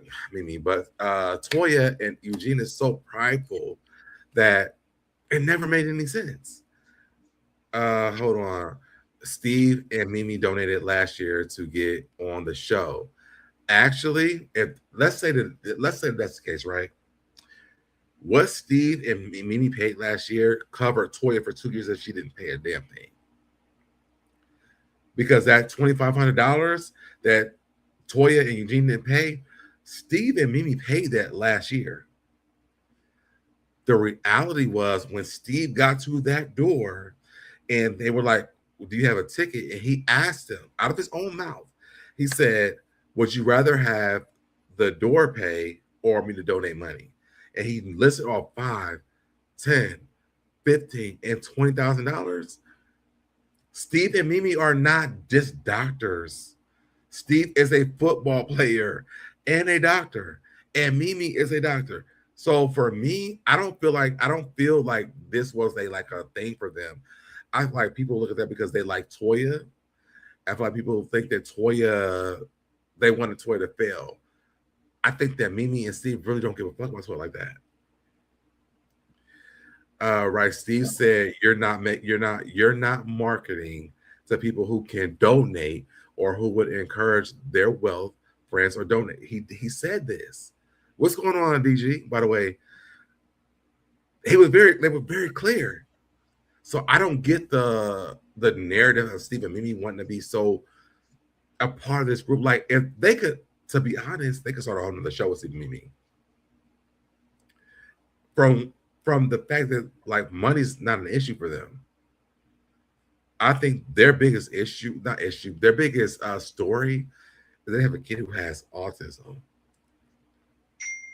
And on top of them being doctors and showing the stress of that at home and also working and they have their own practice, like Steve and Mimi are set up very well, maybe more than anybody on the show. And the way that people are like, well, they so mad at Toya Eugene. Who is mad at Toya and Eugene? I would love to see. I don't think it was mad. I don't think it's mad. They said it. That like y'all was trying to embarrass us because $300 is nothing to them. So you literally is trying to embarrass us. They already had told you but they were because at Jackie's table. Steve even said, even you will see you see not Curtis, what's Simone's husband's name? Cecil. You see, I think even Dr. Damon saying that they did not know they would have to pay for that ticket. They were not trying to embarrass them. When Steve and them went when they went on that trip in Jamaica, he was like, well, y'all count on my thought, so we out. Like, we're not giving it $2,500. They were never saying they weren't going to come to the event. When Eugene asked, he was like, well, why would you show me? He's like, it's for the benefit of the Met Gala. It's not because of y'all. Like, I'm coming here to donate money. So for me, it's just like I feel like people are so right, they don't drop the ball. Yeah, I feel like they don't like Steve and Mimi so bad. Like they missed the entire conversation that he even had with Eugene. They missed the fact that when they got to that front door and they asked him, and he said, "Do you want $300 or you want me to donate to the art?" They bought a whack ass cigarette tray last year. So like, what do you mean? I don't understand. But they dropped the ball a couple of times, and it really tripped me out because if you notice, I think was told to Toya that Dr. Mimi, this is something she does, and that she didn't reach out to her, and instead of saying, you know what, dang, that's my bad, I didn't even realize it. But in that moment, you need to understand. They showed her saying this, that she does do this. And Toya said that she does it. So Toya fumbled the ball trying to hide everything because they kept asking, how much do you need? Where's the money going to go? Toya wasn't telling them because Toya wanted her name on it. And everybody from the cast said that Toya was the problem. Yeah, because she was not being a leader. Leaders don't leader is a person that is in front and leading the people. You you're trying to lead, but you're not bringing anybody behind you. It's like I'm doing it, and what I say go. That's fine, but then don't come to us and want money from us or want us to have our friends donate and try to help out. because you got it. Remember, you got it. Right. I want to say this, Ray Ray. The reason why is because don't treat me bad when it's your event and then want me to do both. I asked you specifically which one do you want me to do because I came in here. The thing is that Steve even said last year they didn't pay anything. They didn't pay for no ticket. So then why am I paying for a ticket this year? It's because Toya and Eugene do not like them. Because and even the fact people are like, well, if Jackie bought a table, but the table is for the event. Any event you ever go to, if people buy a table, it's for people to sit at that table. I don't know where the hell Toya and Eugene got this imaginary thing from where if somebody bought a table, it's not for the people that they brought to that event. And they did it last year. It doesn't make sense to me. The reality to me is like I feel like Stephen Mimi wants to donate, but also if Toy's gonna be a bitch to me, then let me be a bitch too. They also said they had their own charity that they donate to. So people didn't miss out. Maybe the Met Gala missed out this year. That's on Toya and Eugene. That's not on anybody else. And I will never sit around and say it's on Toya and Eugene. You I can't would like to tell. know. Hold on, real quick. You said you can tell Toya nothing. She's one of those times, and Eugene. All right, go ahead, Cutie. Oh, I was just saying. I wonder what was the difference in uh with the Met Gala last year to this year. Like, how many scholarships did they give out last year? How many scholarships did they give out this year? Um, how much money was made or raised? I would like to know. Because I think we ever even knew. But if I have a Steve and a Mimi at my event, who I know would donate, the man said, "Do you want $300 or do you want me to donate to the artwork?" What would you choose? I'm definitely when he said it at the door, I would. That was the problem. Eugene was really pressing. They were really Yeah, pressing. Even Dr. Jackie had to say, "Hey, man," in that passive aggressive laugh. uh, even don't charge Simone said anybody at later the door. even Simone said later on to Toya, like, don't ever charge nobody in this group again. Like, what are you doing? Yes. And if It's you're like gonna do that, do it everybody on another term. is with Toya and Eugene. That's what I'm And I feel like saying. it's like And I don't know why they were so better. I feel like it's like they're better than us situation. So they tried to flex on them, but you actually they flexed you because you got $300 from them, and you could have gotten more money. Steve said that Steve literally said out of his own mouth, "I got people come here and buy all the shit." They wanted $300. Yeah, but I to Ray Ray's point, Ray Ray came up and she said Steve asking questions is kind of ridiculous. Just pay the entry fee, and I'm like, that's very true because it's not really about me But it was not told being to able to them. pay. But it was told that they already paid. It But was paid through Jackie though. well, see now that's where it kind of get funky at because that's what I need to know if if Jackie paid for a table They said that Jackie and bought the table and Jackie uh-huh. invited them. And so that's why Jackie did it last year. They didn't pay no entry fee last year. So I would believe that's true.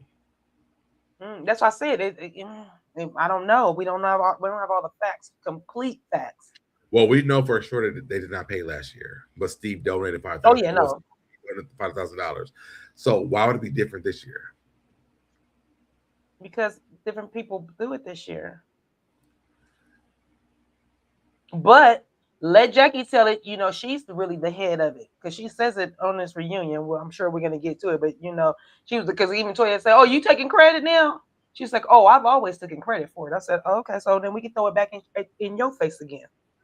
But that also goes back to the fact that that's why they were trying to set Toy up to so this toy is going to fail. Because I can guarantee you that if Jackie was throwing if this is Jackie's year, because they also said that next year is Quad and Contessa. But if it was Jackie, Jackie would have never did this. But Toya and her ego with her, I'm trying to find a nice word to say about Eugene.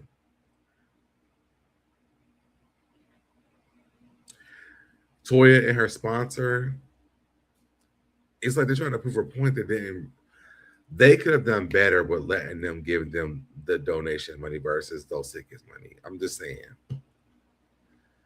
But let's move on because we got a little. We got to. I'm not gonna make it through all this. This is way too much. All right, so let's get to the highlight. I have so many notes that I'm not gonna come back and do another one. But let's get. I want to get to Toya, Jackie, Simone, Toya, Jackie, Simone, and Heavenly. Okay, because my note, I have like a lot more notes.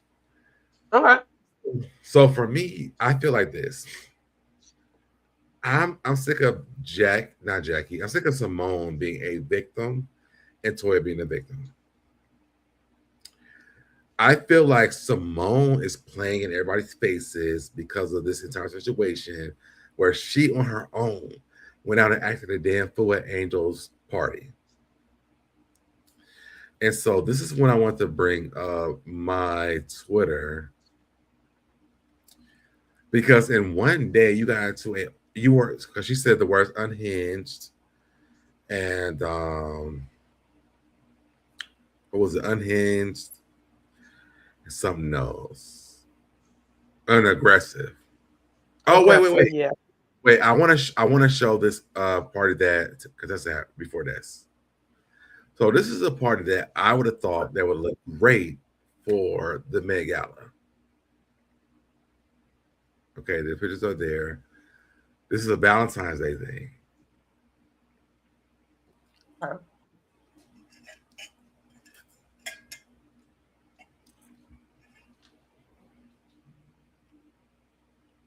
Is there music? No. Okay. Hope not. This looks so dope. I'm not saying have a Valentine's Day theme, but look at how everybody's dressed. This looks like art. The stuff that was supposed to happen, like there was no art in this. This looks like art to me. Everything looks great. Look at something Bailey, there's Contessa, Brittany Renner, which I'm surprised is there. This looks beautiful, but I'm pretty sure people knew the budget. If Toya doesn't look at the flowers on the top of the ceiling, like this is, if I went to a Met Gala, I would want something that looks like this is excellent. Look at the centerpiece on the table. There were no centerpieces. It's very sexy. There was no centerpiece on at the Met Gala at all. You got Contessa and Jackie. There's no chicken wings on the plate. They got signature drinks. The people look beautiful. Like, look at this. This is signature. This is what a Met Gala should look like. Toya did not. It does look nice. Toya did not do a good job, and I hate that they're like, "Oh yeah, Toya did do it." She did not. Toya did the bare minimum. It wasn't that bad. Okay, so Deb, let's do this. Let's do this. Give it a. Do a 1 to 10. Where are you giving it? Give it a Met Gala. For the Met Gala, out of 1 out of 10, what are you giving? I give it a 4. Met Gala? I give it a 4. Okay. It was white. It was white and pink tablecloths, no centerpieces, nothing that made me feel like I would have gone to an event where I was going to be sponsoring something, or it's going to look great, or it was like nothing that made it stand out to me, to be honest. Toya did the bare minimum, and they still were asked at the end of like, well, what did she spend the money on? They had chicken wings and macaroni cups. What was the money spent on? Yeah, you're right. When you think about it, it was lackluster. Napkins for the chicken wings, like it was lackluster. It was lackluster. Toya did not do an amazing job. So for me, and I showed this, but it wasn't a flop. It wasn't a flop, but I think that's what they were trying to say. It was like a lot. Like not a flop, but a You know lot.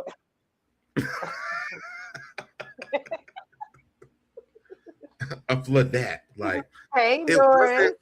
If I'm going to something where I'm donating money for a charity, I do want to go to something where it feels good, but also the people who were a part of this don't know shit about it. Toya didn't tell nothing. They had chicken wings who could testify about chicken wings at a damn dinner party. So then we got here. So they're like, oh, it was so beautiful. What was so beautiful about it? It was like tablecloths. It was not a lot there. So I don't understand what Dollar General could have handled something like. Listen, and I'm so serious. What I just I didn't look at the tables. I didn't see the tables. I wasn't looking at the tables. I did see the artwork, and the venue looked pretty nice because it was open and big, and the I like the big artwork windows. was for free because they wanted to make money off the artwork. The artwork has nothing to do with the finances of that situation. They were going to split that money with the artist because that's a part of the donation. The setup of this place was very like, I mean, Contessa's $40,000 birthday party was more elaborate than this. It was. She had tables and rambling tables and all that. Hold on, DG aloof. It was very much so aloof. Poor Cecil had chicken bones in his hand. Like it was not. She did not do a good job. It was not a good job. So she skimped on the stuff that she shouldn't have been, and instead of having just the artwork and people selling the artwork, she just didn't plan it correctly. It fell short. It fell short. That's why they wanted her to give them information, and she would not give them that. So it was very aloof. Like it's aloof, by the way. But that's what it was. Toya did not do a good job. It's like they pat Toya on the back for doing like the bare minimum. And to me, like that's not okay. I wish somebody, maybe there's outtakes that we don't even see. Toya did the bare minimum. She did not do a good job. The fact those girls got $5,000 a piece with these people who have thousands of dollars. Why did they not match what she made out of tickets? Why did they not add to the ticket sale? Why did they auction off the artwork at the event and match whatever they made? Like there was so much that could have been done. Like let me play in the damn Met Gala at this point. Because Toya did not do a good job. Yes, I guess she get a C. They should have had enough to pull to get the space and food donated. Like, look, there are so many people that would have donated food for this. Oh, but you know what's a trick, Deb? Let me cut you off real quick, bro. Andy Cohen said they did not ask that man for a donation. They asked him to come. Like you right, they're not. It's not. When he said that, I was like floored. I was like, wait, what? What?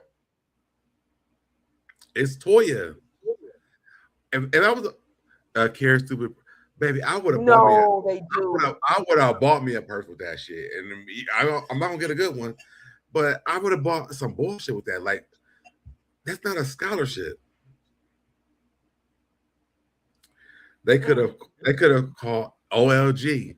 They're in Atlanta while they were emptying the fridge, and they still OLG is still open. It's just not the one downtown. But they could have called Candy. She would have donated that. She would have donated that shit. Freaking Yandy has been around. Yandy. I mean, they just could have crossed over to other people. And our friends.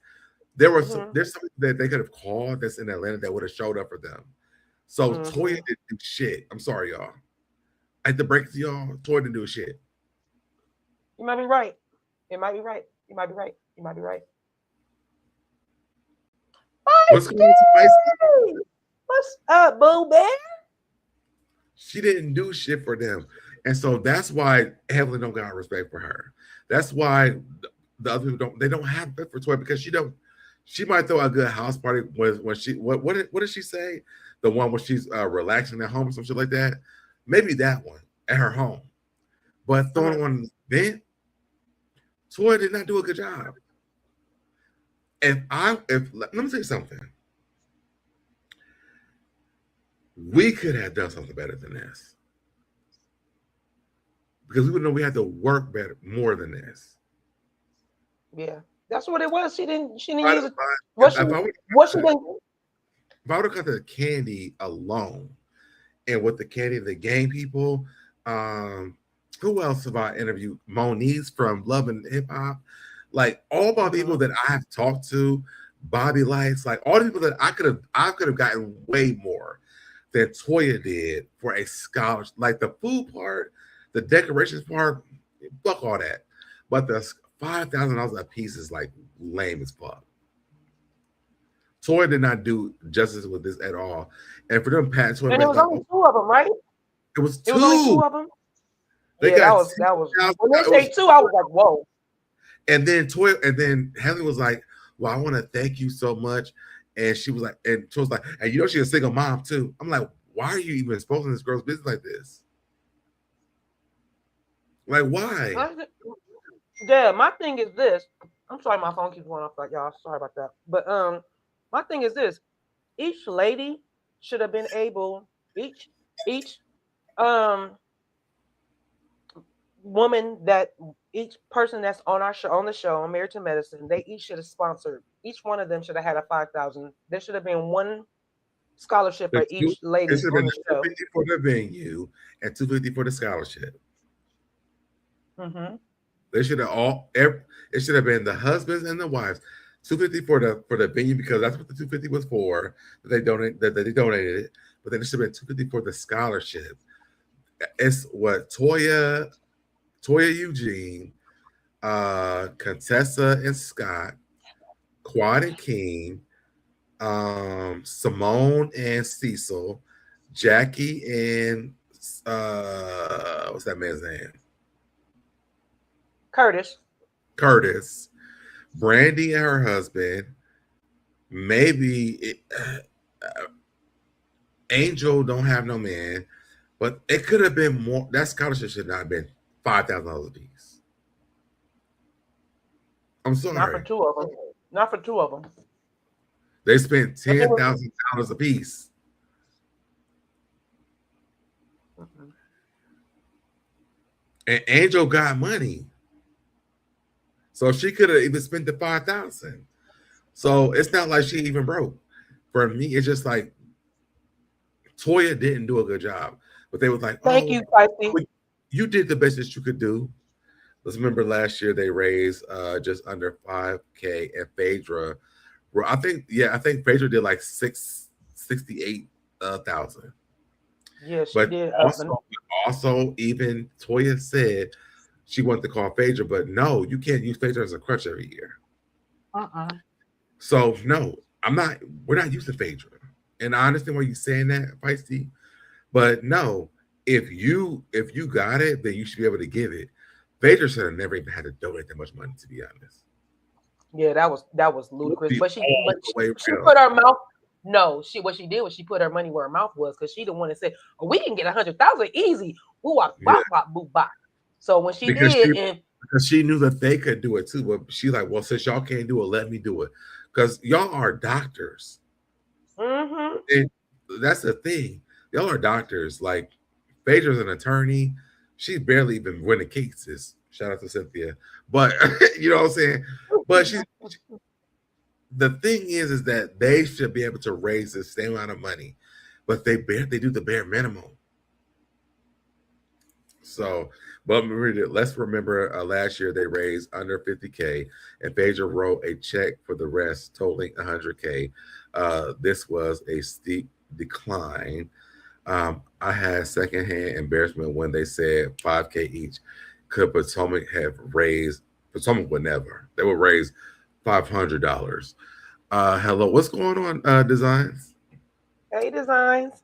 Is this a call? You want me to drop the link for you? Because I definitely can. Matter of fact, if anybody wants to come up here, because I've been y'all ain't called in the long, so I'm listening, waiting for one. So let me drop this down here. Definitely, if y'all want to come up here, come on. I don't know how long you got, Cutie, but I'm here for a minute. I Yeah, think that would be great. That if somebody else can come up, that'd be great too. Because I do have to go do hair, but I'm here for a hot little minute. okay. I think all Bravo Celebrity should have donated. Where's the network? And this is a good. This is so like this. To me, doesn't make any sense. I think all Bravo Celebrity should have donated. Where's the networking? And Andy embarrassed them for that. And my thing is I feel like they separate Married to Medicine and the Housewives. And I don't think that's right. I dropped the link for you to Feisty. Yes, the link is in the cheese at. Oh, you gonna embrace with your presence?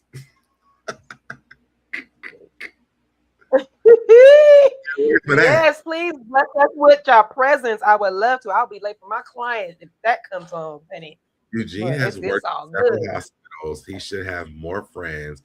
Whereas Anila and actually Anila was at some of the events this year too, but they don't fuck with. Were they at the Met Gala though? Where was Yandy at? Yandy has been at. Yandy was at the events. Where's Yandy at? Is the Met Gala just for only doctors and doctors affiliates? Like, how does it work? But I also heard that people don't take it serious because of the show, which I mean to me is like dumb. Because even if what would you mean? Let's say if you donated to the Met Gala for Married to Medicine, right? Mm-hmm. You would still get clientele from that if they live in Atlanta. If you had a great strategy. Hold on. Yandy and her cousin was outside Tamar. But she was all up and through Angel Love's thing, though. You don't see the link? Hold on, I'm gonna put it back there again. I don't know why the link's not working. I just put it back here again. Yep, I've seen it. Yep. You see it? Okay. I see it in the chat. I'm on my phone. It's in there. But I don't understand why. Oh shit. Oh shit. Hold on. My face. Let me come on the screen because I'm. Hey, my sister and my brother. Oh, what's up? I ain't even saying that. I don't know why you up here doing all of that. You know, you don't pop up on lives like this. Wait, Lord, I can't hear nothing. Can you not hear me? Is it me? I don't know. I'm going to drop down and come back. It's probably you. Oh, there you go. I can't hear. My sister in the chat. Let me up on the screen. Well, while we waiting on yourself, sister. When we're going to come back, the thing to me is this again, it's no way possible that they have this event that all of them are at. This shit looks beautiful. Look at the signature drinks. Look at how they look at this event. This looks so beautiful. But the Met Gala, these doctors and these nurses can't put no shit like this together. To me, it don't make no sense to me. So I'm sorry. I would never sit around. Right. This looks way better. Oh, that's gorgeous. Like a Met Gala. Absolutely stunning. That is stunning. Yeah, this looks way. All those balloons and things. Yeah, that's pretty. I had got up to grab my water so I can get the whole thing. That looks really nice. It looks inviting and everything. You know, it makes you want to come in there. Like, oh, what's going on in here? Who even let me go see what's going on in there. Can I come? Is it open to the public? All I'm saying is that Dr. Contessa's name is on what I'm showing. Who spent that $40,000 on her birthday party? That's all I'm saying. That's why I came off the. Can you hear us? Can you hear us? That's why I came off. That's why I came off because I'm freezing. That's why I'm not on the screen. But hold on, no, can you hear us? Nola, can you hear us? Let me see hear us. But now I'm saying, like, I'm looking at this. This looks beautiful. Look at how they dress. Like, there's a whole theme. If this was the what was it, the fashion, whatever it was, picture perfect, it's giving all this. Look how they look. It looks amazing. But the Met Gala, let me see if I can find a video of the Met Gala. Yeah, because I really want to see them tables now that you got me thinking, like literally. I don't remember what the tables look. I just remember it being bright in there, and I seen the paintings and the people that were painting. I did see the table. I feel like the table was white. They were just white. Was the best part of that. They made that room. Yeah, but they did.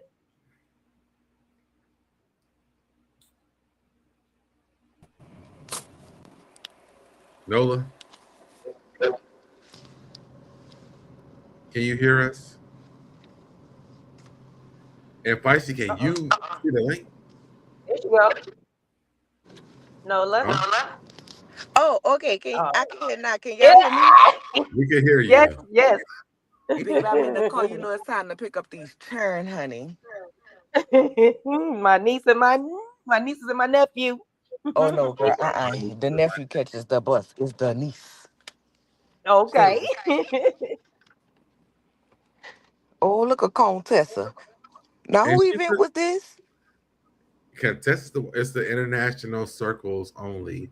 It was a Valentine's Day thing that they did. I don't know who ran this, but this is what I would think that like the Met Gala will look like. It's a spinoff of like the what's the name of it? What's like a Galentine's? No. Is it like a Galentine's? Gala. No, it's like the thing the celebrities do. What is it called? It's something Gala. What is it? Met. The Met. The Met Gala. Yes. Gala. The Met Gala. Hey, Norris. Toya did not give us Met Gala. She gave us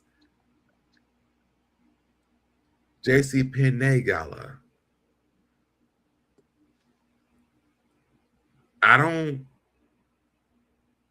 Goodwill Gala.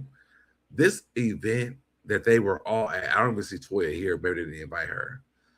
But I see Contessa. Who else remembers me? I see Jackie. I think I seen Quad. Cynthia, Brittany Renner.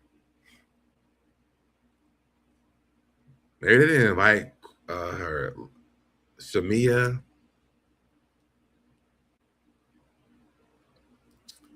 And maybe this is the thing. They don't invite outsiders. I'm just playing. Because Toya I feel like they don't, people not friends with Toya like that. Would you want to be friends with Toya? I would never want to be friends with Toya. Never.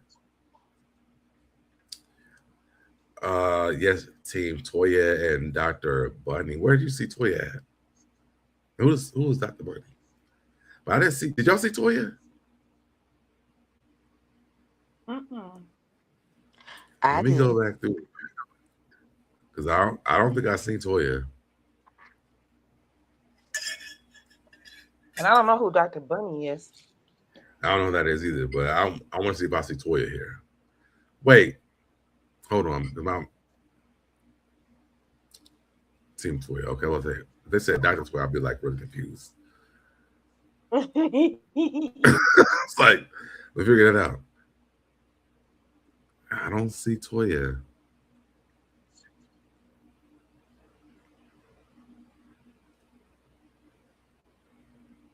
No Toya here. This looks adult too. Yeah, that's pretty. And this is a women's event. There's some men in the building. I see men in the building. I just seen some. I seen like 3 just now.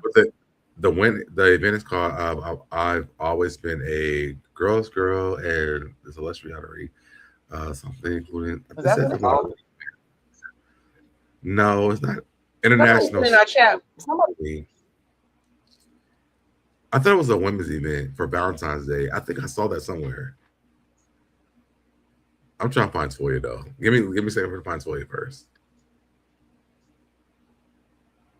No, that's not her there. Baby, she not there. Why you look? Why you keep I just want to searching? make sure I don't see Toya. I just want to make sure.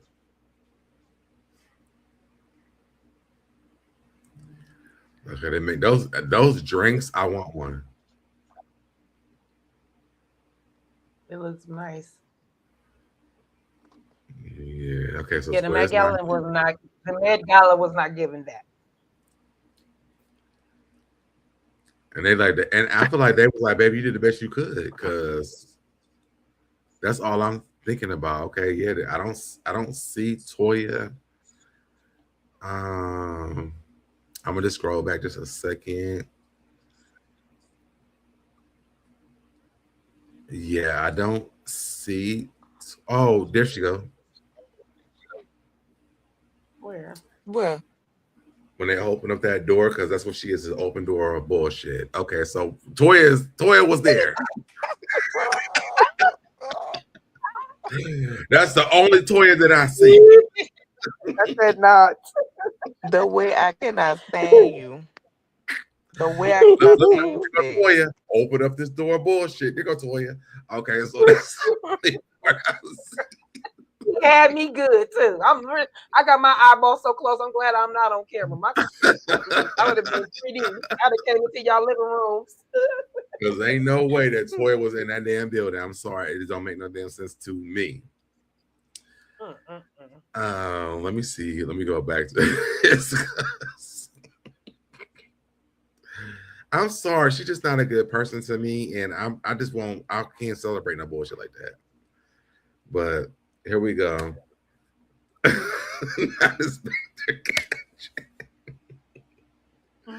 Listen, I had to find out where she was at because they had tagged her in it. Y'all see my little gray hair over here? You say Mm-hmm. your little gray hair? I see you with your gray, your mingle gray beard giving zaddy. Just, it's like one in my mustache now. I'm like getting gray, like real gray. That's all And right. when it come up here, it gets bad. No, it don't look bad at all. I like the salt and pepper look. It's It looks giving good. zaddy. Y'all's friend called me a silver Yes. fox. Yeah. Who's You're like a friend? silver fox. Who's friend? Won't Cause say you that. know Never mind. I'm gonna get cussed out. that we Don't was do it. talking about earlier. Anyway, Nola, what you feeling? That's what Yes. you talking Yes. about. That's who you talking about. Mm, mm, mhm. Yeah, that's Yes.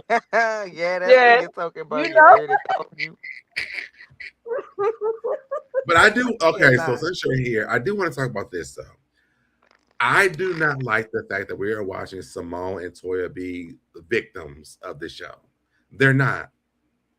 And to me, it bothers me a lot because Simone chooses to go on social media onto the show and act an asshole.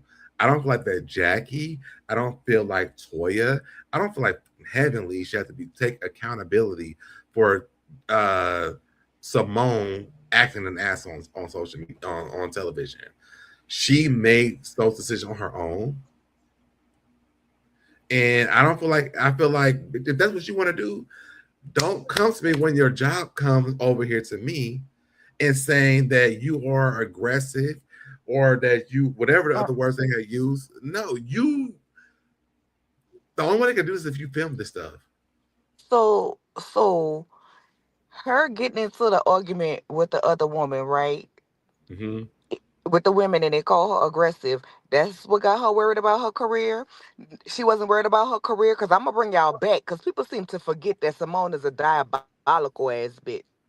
I'm gonna bring y'all back. Y'all forgot when she had the the shoes on it with the $100 bill in it, talking about because she keep it And that's true. 100 and was telling Quad to stop saying the man was abusing her. And that man got Mhm. on the stage and confirmed that he was abusing her. And then she sat up there and Quad was like, yes, he was dragging me down the steps and blah, blah, blah, blah, blah. And she, but you can't say that because he's a doctor. But you can't say that. So you, a doctor who is And then supposed to take brought care the of man women, with was his telling this new. other woman to shut her But mouth hold up on. Then about brought her the man with abuser. his new wife onto the show Simone after been that. diabolical.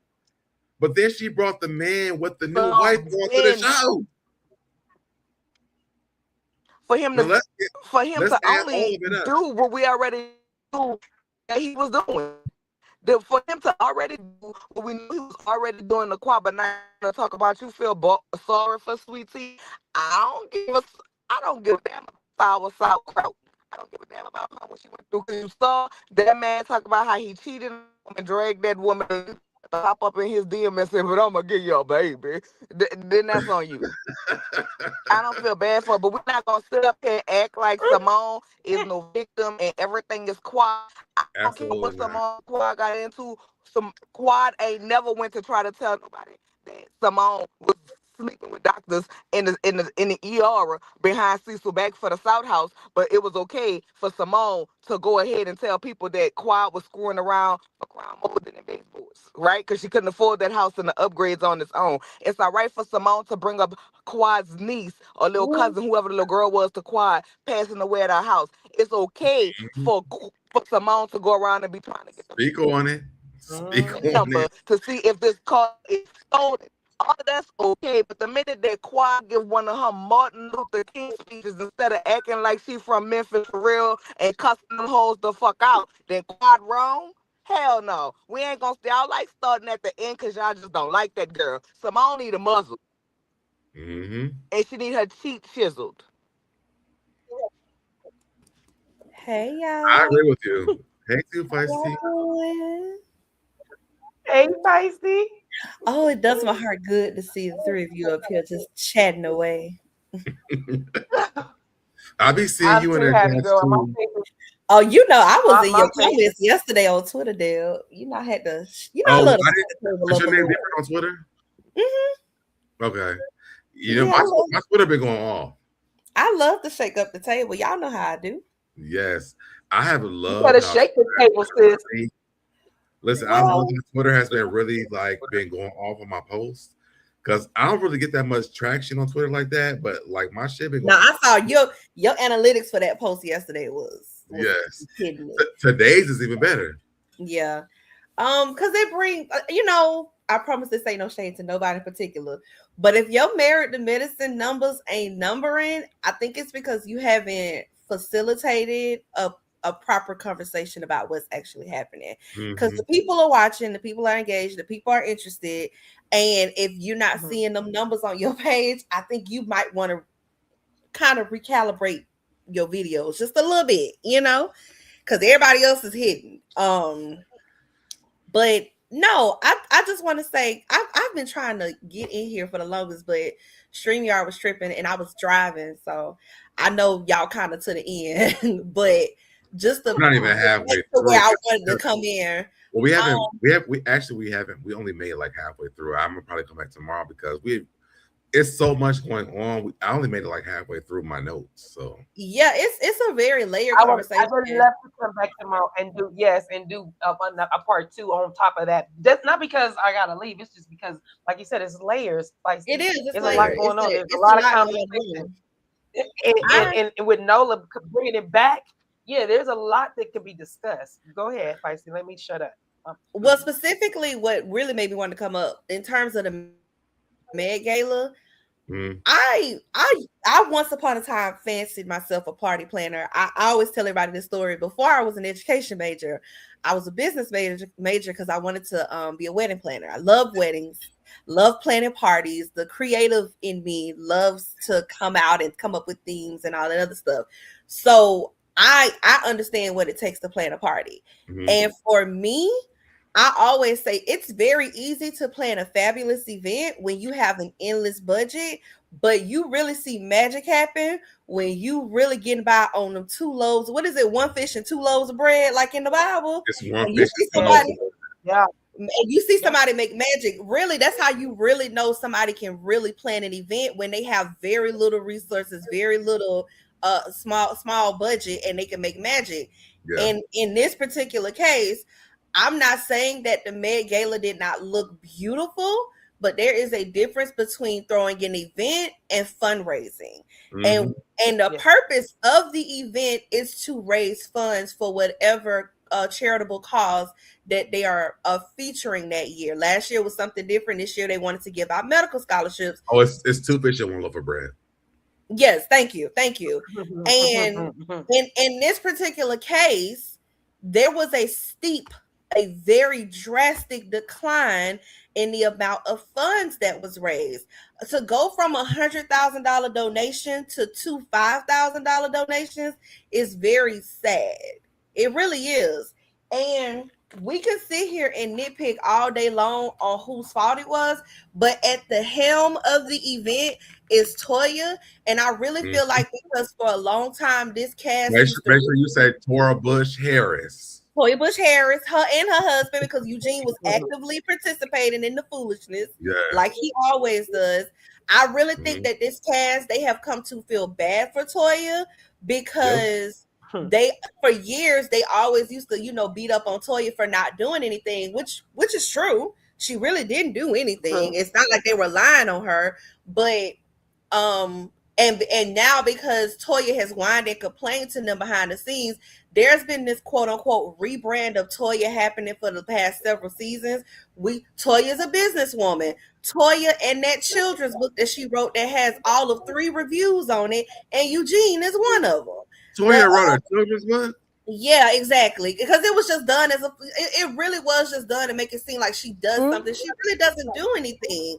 And this is not me. Yeah, but you don't advertise it. I'm just listen, you can go on Amazon and look it up right now. I'm not even being funny. I never knew that. It's got like 3 reviews. Eugene is one of 3 people that reviewed that book, talking about how great it was. Like, I'm not trying to that.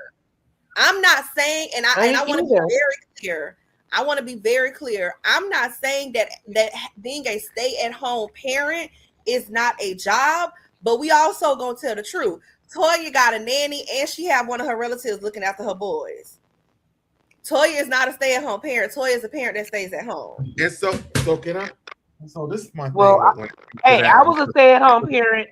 I braided hair at home. So. But for this show though, when it keeps coming down to Mimi and Steve, Toya does not have nearly the struggle that they have. And for me, I hate this narrative of Steve and Mimi that they keep creating, that they hate on them. I feel like they came in like they're basically like the new Toya and Eugene, but they're just a little bit better than Steve and Eugene and Toya. I think that's an unfair comparison. I would never consider them the Toya and Eugene. I think that the men, and I don't even think it's a new thing. I think that quite a bit of the men and a lot of the women, like I said, I think there are alliances on this show. But if you really look at the history of this show, almost every single woman on this show has had an altercation or an issue with Toya, because Toya is messy in a very nasty and mean-spirited way, and they've had to address her behavior. But because we're alliances now we get to pretend Toya is not like Rodney was saying the other day, Rodney the Voice. So now Toya's the villain. He was like, she's always been the villain. What are you talking about? Since the very first season, she's always like, the things that Toya has done throughout the history of this show. It's always been in a very villainous way, because a lot of times she do it. It don't even be, she don't even be provoked to do it. She just does it because she can. She's very mean. She's really a mean girl, really at her core, and she does have a lot of jealous energy. And one thing I've noticed as a viewer and as a fan of this show, whenever Toya and Eugene are having financial issues, Toya is more mean than she normally is. And they have to be very true. And she's not a girl's girl either. And you know what? You're absolutely right. And I'm gonna tell you why I feel like you're right. Because the reality is, when it comes to Steve and Mimi, they can't really compare. Because Steve has NFL money and doctor money, and then Mimi has doctor money. So even though they have work, like I said, I'm not taking away the fact that Toya is a stay-at-home parent, and I'm not saying that stay-at-home parents do not work. I'm saying, I want you as well with that. how many times have we seen a scene with Eugene coming in from work, working a triple double shift, and he has to come home and cook for the children? The Toya's been home all day sipping wine. Like, I'm not trying to say this. I'm saying we've never seen Toya sipping wine. We have seen her drinking a Trump. Yeah. It's not like I said, this is not even saying that again, because people like to, I think people like to conflate things and people like to put them in. No, this is not the same category. Toya is someone who stays at home and she happens to have children. She's not a stay-at-home parent. But Simone even said that she was like, when she had that party, she was like, Toya is one of my favorite people because when she sat at home and she had, what did she say? Hold on, because in my notes. She was talking about Toya sitting at home and having that party. And I think the reason why the party did not do well, I'm gonna be honest with you, like I said, it looked beautiful, yeah. But the reason why it did not do as well is because Toya had a budget. Toya is not used to having a budget. She is just used to telling Eugene how much she wants to spend, and then they somehow figure out a way to make the money. No, they go into debt. I think that Eugene thought that was he going to be able to do until they realized how much money that's going to cost. Because again, first of all, they should have never even put at the cost for this. They were all trying to figure it out. And when you saw all these messages, I don't give a damn about that damn lab coat that Toya had. There were more text messages that Toya didn't even have on that when they were asking questions about that damn event that Toya would not respond to. And for me, I said it was last minute as well, but she did. Yeah, they said that literally the people didn't even know where they were even be going, and she didn't start how sick until 2 weeks before the event. Yeah, so they found out is not 48 hours before the event started, which is crazy because they bought tickets to an event they didn't know where they were going. Yeah, because it was last minute, so they didn't have the money to do it. And another thing too is that even if there is a committee. Y'all, listen, everybody know. Okay, can we be for real? Because it really ain't rocket science. Everybody know. It don't matter how grand the event is. It don't matter how small the event is. Whoever hosts the event is going to incur most of the cost. I'm telling you why Toya and Eugene had an attitude. They did not, because they're very selfish. And well, we knew that because before the 2 years before this, they wouldn't pay nothing. Toya and Eugene don't mind blowing a bag unless it's on themselves, but they don't like spending money on anything else, which is why she can pony up the $1,000 in previous seasons. Toya will spend money on her. She's not charitable. She don't spend a lot of money giving to other people. It's always about her and her family. And that's but everybody knows, no matter who hosts the event, it don't matter how much money everybody else put in, the person who is the host is going to incur most of the cost. It ain't even got to be no big event. If you host Thanksgiving at your house, you spending more than everybody else is spending, even if they bring dishes. Everybody knows that. Whoever house is at is a person that's gonna take spend the most money. The brunt of it. They're gonna do the most work. They're gonna spend the most money. That's just how it always goes. The only difference is that other people are not going to struggle like Eugene and Toya are struggling with this, because I do feel like when Heavenly and Quad and everyone was saying that they did not want to give that money to them because they would get that money before, they didn't give a lot. They didn't give all the money they were supposed to give. I don't think they did. And I don't think it went towards those scholarships. I think she spent more on that party than she was supposed to, because now the pressure's on. Now you got to show and prove, because the people are counting you out. And that's why those scholarships were so small. I think, but said that. I want to see the invoices. They said it was 66 people that showed up there that bought tickets. And the only money that was going through those scholarships was the tickets. Well, that's $9,900. So when Steve and Mimi showed up, they needed that other money. They did. They really did. And like I said, the pressure of that situation, it first of all, it was very messy, and they wanted to make a moment. Like, we gonna stop playing. We've seen this. So we watched way too many reality shows to not know a moment when it's being done. But in terms of the event and everybody giving all this credence and credit to Toya, it was not a good event in No. retrospect. Did it look beautiful? Yes, but No, it did not. It did not look beautiful. Party. The goal is to fundraise. Y'all It did not look. I want people to stop saying it looked beautiful. It did not look beautiful. 5,000 scholarships this year. That's a failure. Feisty. It did not look beautiful. What? And let's stop saying that. It looked like that. It looked good. It looked like it looked. It looked like it looked. That's what it was. You right. You right. You right. No, you're right. You're right. He is right. You're right. You got a point. You got a point. It looked like it looked. Hey, it did not look beautiful. It looked like what it was. That was it. No, like literally, let's be clear. That venue was nice. Like I said, it had big windows, like from ceiling to floor. So when you look at it and open it up, yeah, it's a beautiful venue without anything in it. So you're right. She didn't do that much. But like I said, Toya planned a party, but she also is used to planning a party with an endless budget. Hold on, y'all. Wait. So it's Dr. Heavenly, it's Dr. David, it's Quad King. But you just talking about the people that was there? Yeah, I'm trying to calculate how much. Yeah, let's go down the list. Quad King. Go to the list. Jackie Quad King. That's Curtis Cecil. Toya Eugene. Brandy and her husband. I don't know her husband's name. Angel. Steve, that's 10. Oh no, wait. You said Contessa Scott. Wait, you missed people's husbands. I know. I said them. I just kind of said them. We're gonna go through it again. No, we was at 12. Wait, go back because I'm trying to count. All right, let's start over. Let's slow down. Okay. Toya Eugene. Okay. Jackie Curtis. Cecil Simone. Contessa Scott. Heavenly Damon. Yeah, that's 10. Angel, right, no husband. Brandy and her husband. That's 13. Who? Mimi and Steve.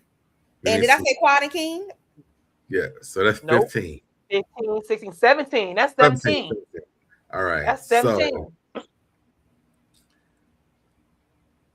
even her mentioning Phaedra, let's be clear. See, that's what I'm saying. Toya. So that's $4,200 and $500. Toya's so lame to me because even the thought of you mentioning Phaedra and asking Phaedra to come, which is like Phaedra wasn't. It was lame, but the thing is, it's like, okay, my thing is, if you can I be for real?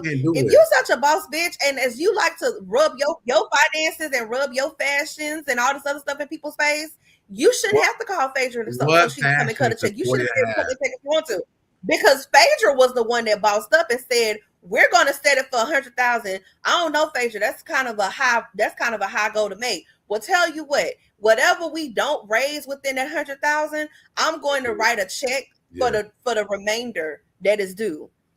That's about the move. You shouldn't have to call another person to write a check. You should be able to write a check yourself. And it's okay if you can't, because we already know y'all finances is threadbare. But you know, she can't. Like to present. But Phaedra would never even fuck with them no more. So she would never be able to call Phaedra. This my thing too, right? I really get tired of Toya's fans. Like, that's what I said. I really be shaking the table for real. I get tired of Toya's fans because they are always victimizing Toya, and there's a level of hypocrisy that when it comes to Toya that I just cannot get with. Because in what world can Toya Bush Harris, of all people on this show, talk about what somebody else got on and how much money they spent on their stuff? She is the first person to talk about money. She is the first person to talk about what somebody got on, how they ain't got on no fashions, questioning if people's stuff is designer. But God forbid you bring up her finances, though. She be ready to fight. And you and Eugene living check to check. Eugene driving 3-4 hours away to go to work, and you trying to tell us, it's because they really 20 minutes away now. No, don't nobody drive that far away from where they live every day unless they really need the money. Eugene when they living at home. So, but he's 20 minutes away now, so we're gonna see how that works. And every time they launch a business, they end up having a grand opening and a grand closing. They have been doing that since the first season. What happened to the wine business? What happened to the Nomad business? That's what I would like to know. And Eugene was partnering with people to do concierge care, coming to people's houses so they didn't have to stand in line at the ER or go to urgent care, doing concierge services. That grand opening. So when they bought the building, because I thought they were doing. They bought a building or they renting that building? Well, Anybody buying no bill? No, They ain't got no money to buy no they bill. bought They it. ain't got no money to buy a house there. Come on, we're gonna be for real. Let's But be they said for they real. bought it. I'm just here. saying. This is why I don't believe what Toya Yeah, because said. remember she wanted I to do can't she sit wanted to do around. the drip, right? And the Huh? Birkin from last season was a used Birkin. That's why I was like, why is you in the confessionals Ah. talking about, oh, if they were talking about Steve's labels, well, you got on Louis Vuitton. I mean, at least I think it's Louis Vuitton. Like Toya say a lot of stuff, but you can't say anything to her, which is why Eugene need to shut up let for me ask you real. this, like, Because spicy. Do you like Steve and Mimi? I'm gonna be honest. I think they're cute. I'm kind of neutral on them. It's like I haven't seen enough of them to be like I love Steve and Mimi, but I think they're a cute couple. But this is my issue. Why every time somebody gets on this show and they give Toya that heat back, y'all want them gone? Y'all did that with Quad. Y'all wanted Quad gone. Yes. Did that with Audra. Mhm. When Audra met Toya where she was, y'all wanted Audra gone, and now y'all want Steve and Mimi gone for what? Because because they know they can. I'm gonna check my wife when you check your wife. You can't even talk your wife. Tell your wife to not disrespect you. Why am I supposed to tell my wife? These don't have a reason to check Mimi because they're not in that type of situation. Toya runs her household when it comes to Eugene, and the reason why we know this is because she complains about it all the time. The things about Toya and Eugene for me is this: you cannot be mad, and even I think Heavenly even said this. You come to us with this bullshit. So we know that Eugene's dick not as big as you want it to be because that's what you asked for.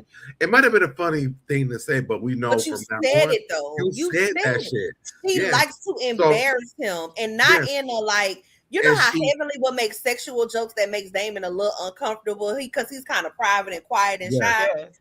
Toya does things to intentionally hurt that man's feelings. She's a very mean person. Yes. Like when King first got on the show and she kept trying to point out Eugene being out of shape.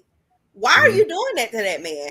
And even if you do want him to lose weight and you concerned about the weight gain, why continue to say that on camera and poke fun at him when he clearly is uncomfortable with it? Let's be clear. When him and her got into it at their house, that whole thing started because she was trying to make them do a physical activity, talk about let's get y'all back in shape. And the other man was like, I'm not doing shit. I'm not doing shit. That's how that back and forth started. She does not like that man. She likes that man's money. And I feel like what Dr. Heavenly said was very pivotal. What she said that she thinks that Toya's going to sell that house and be at that and get her a condo by herself. Can we just go ahead and call a spade a spade? Can we just go ahead and call a spade a spade? Listen, Toya is the girl who thinks Toya is the woman who thinks she got the nerdy guy and he should be grateful to have her. With in reality, if you look at absolutely standard of beauty, Toya is the basic. Let's be clear. She got a wagon that she dragging, but we all got wagons that we dragging around here. My stomach flatter than hers around here. Like, we're not gonna do that. And she treats Eugene like he should be lucky to have her. When the fact of the matter is, girl, what would you be if you didn't have Eugene? This man around here breaking his back, working 3-4 hours away from home, and you still want him to come home. You always complaining. You complaining that his meat won't grow. You complaining that the shower pressure ain't hard enough no more. Like, what more do you want, girl? Get the shower head, buy an extension for your man, and go ahead on and leave us alone with this foolishness. You want to say what you want to say to people, do what you want to do to people, and then you act like ain't nobody supposed to say nothing back to you. Like Toya is giving, she peaked in high school and she's stuck there. Y'all, real quick, make sure you guys are liking the video, y'all, please. For me and Cutie, because y'all, we have it doing because where's her wine subscription? Make sure you guys like the video. And it's so lame because people are like, well, at least they showing their marriage. At least they real. Yeah, it's real mean. It's real rude. Like you. I don't understand the hate with Mimi and Steve. I just there is no real hate between Mimi and Steve. They just don't like Mimi because she's holding Toya accountable and she's giving Toya the heat that Toya gives everybody else. And on this show, you're not supposed to do that. Again, when not to the favorite, not to a favorite. Toya was the one that started talking about how Toya is the favorite. Toya called Quad a townhouse, a bullshit ass apartment. And when Quad started talking about her house that she was leaned up to the max for and had to sell after a year of building her dream home, Quad was the worst person in the world. Yeah. When Anila, and then when Anila started giving Toya that heat back, and they came dressed as U-Haul drivers, her and Karen, to the Halloween party, they wanted Anila off the show. When Audra, the entire season, Audra was getting picked on by Toya. It started from the minute they went to Vegas, and she showed up to the airport dressed in champions from head to toe, because you know I travel for comfort too. I'm not traveling to impress nobody. We about to be on this belly plane, cramped up with a bunch of We had this discussion recently. I travel for comfort, especially if you're gonna be on there for hours and you might have to do a layover or might have to switch planes at some point. Just saying, everybody travel for different reasons. But it's on the way though. Can we just let it be known though that Audra might not have had but she also wasn't living a nomadic lifestyle and not a boxer. I don't remember who Audra is. Every 2 to 6 weeks. But her man is a dentist and she's a real estate attorney. You got all of these bags and labels, but you can't keep a consistent home. Like when your children grow up and they be dating for real, and they meet their wife or they go off to college and they come back, you know, like if you come to New Orleans with me, I can tell you this was my childhood home. This is where I grew up. They're gonna go around Atlanta and all the following counties and suburbs to show everywhere they grew up. That shit ridiculous. So you got all of them labels, but you couldn't give your children a consistent place to live. No, look, can I be real though? Audra's a real estate attorney. Her husband is a dentist, and her baby daddy is an NFL player. She ain't struggling for no money. Is it crazy? I don't remember who that is. I never said she was struggling. I'm just saying the mindset of it. Yeah, look it up. Toya did, and when Audra gave it back to her, everybody wanted her gone. Apparently, you're not supposed to say nothing to Toya on this show, even when her and Contessa were at odds. We about to go back for real. When Toya and Contessa were at odds, you threw yet another party that serves no purpose. Contessa could not come because her father was sick and she had to admit him into the ER. So she sent her husband in her place to let you know she couldn't be there. And you went around telling everybody that she lied about her dad being sick because she didn't want to come to your party.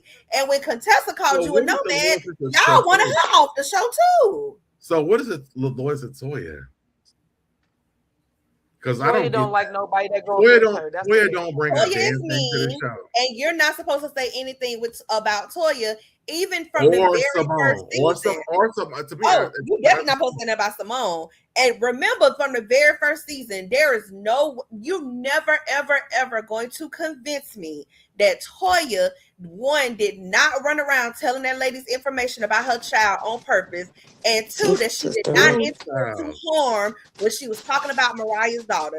That was always intentional to harm because she did not like the fact that Mariah was walking around. I'm gonna tell you today, from this season on, I'm on Toya's ass and Simone's ass. I don't give a damn, because for me, I hate the fact that we're on this journey of Toya and Simone are like the victims of this season.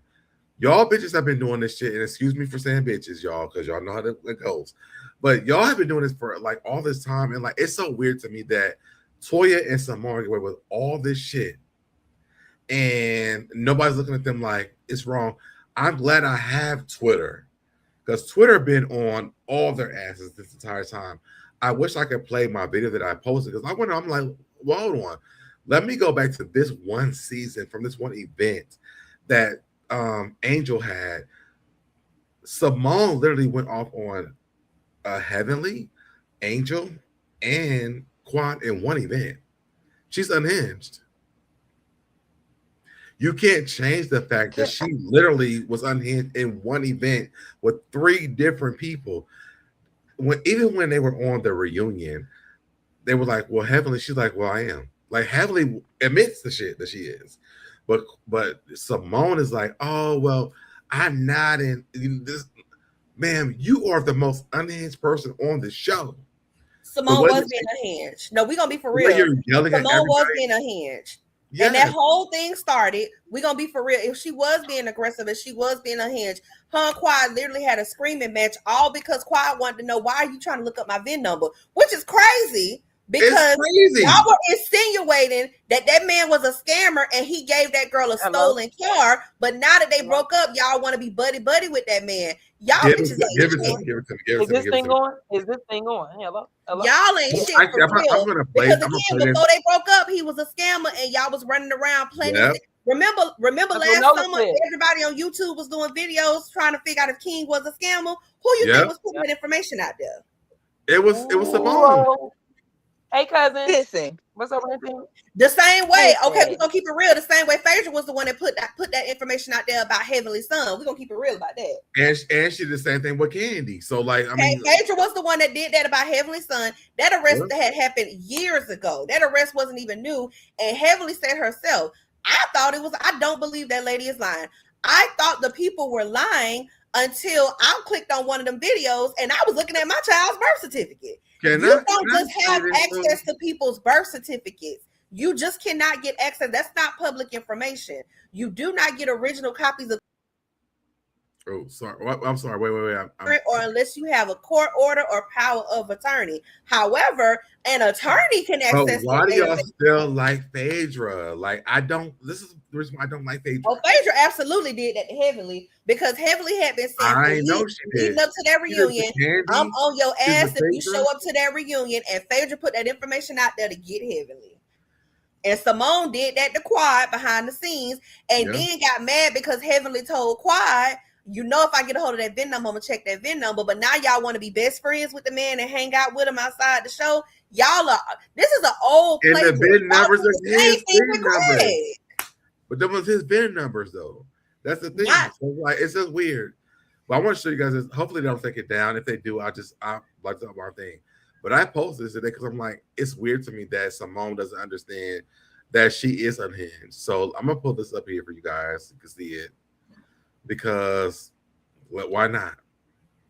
I've never had another Black woman to call me unhinged, aggressive. None of that. That's respect from you. Bring it, girl. I got you. Bring it. Aggression. Bring it, bitch. Bring it. Aggression. In the name of Jesus, y'all get the hell up out of here if y'all ain't gonna act right. If you talking crazy to me, you gotta get it. When you get me riled up, listen, Proverbs. I don't start.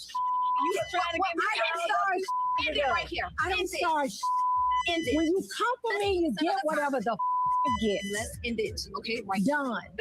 And Angel keeps on saying end it, but she won't stop. With a lot of I don't have all that debt. I don't live for show.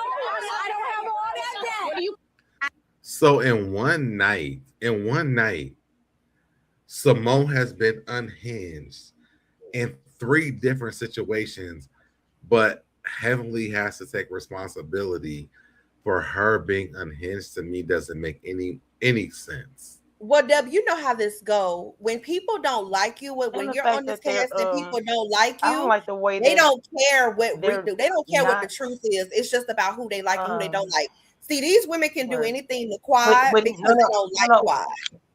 No, Heavenly. When it comes to Heavenly running for office, it's one thing that you're not gonna support her. There's another thing that you're talking shit about her during her campaign.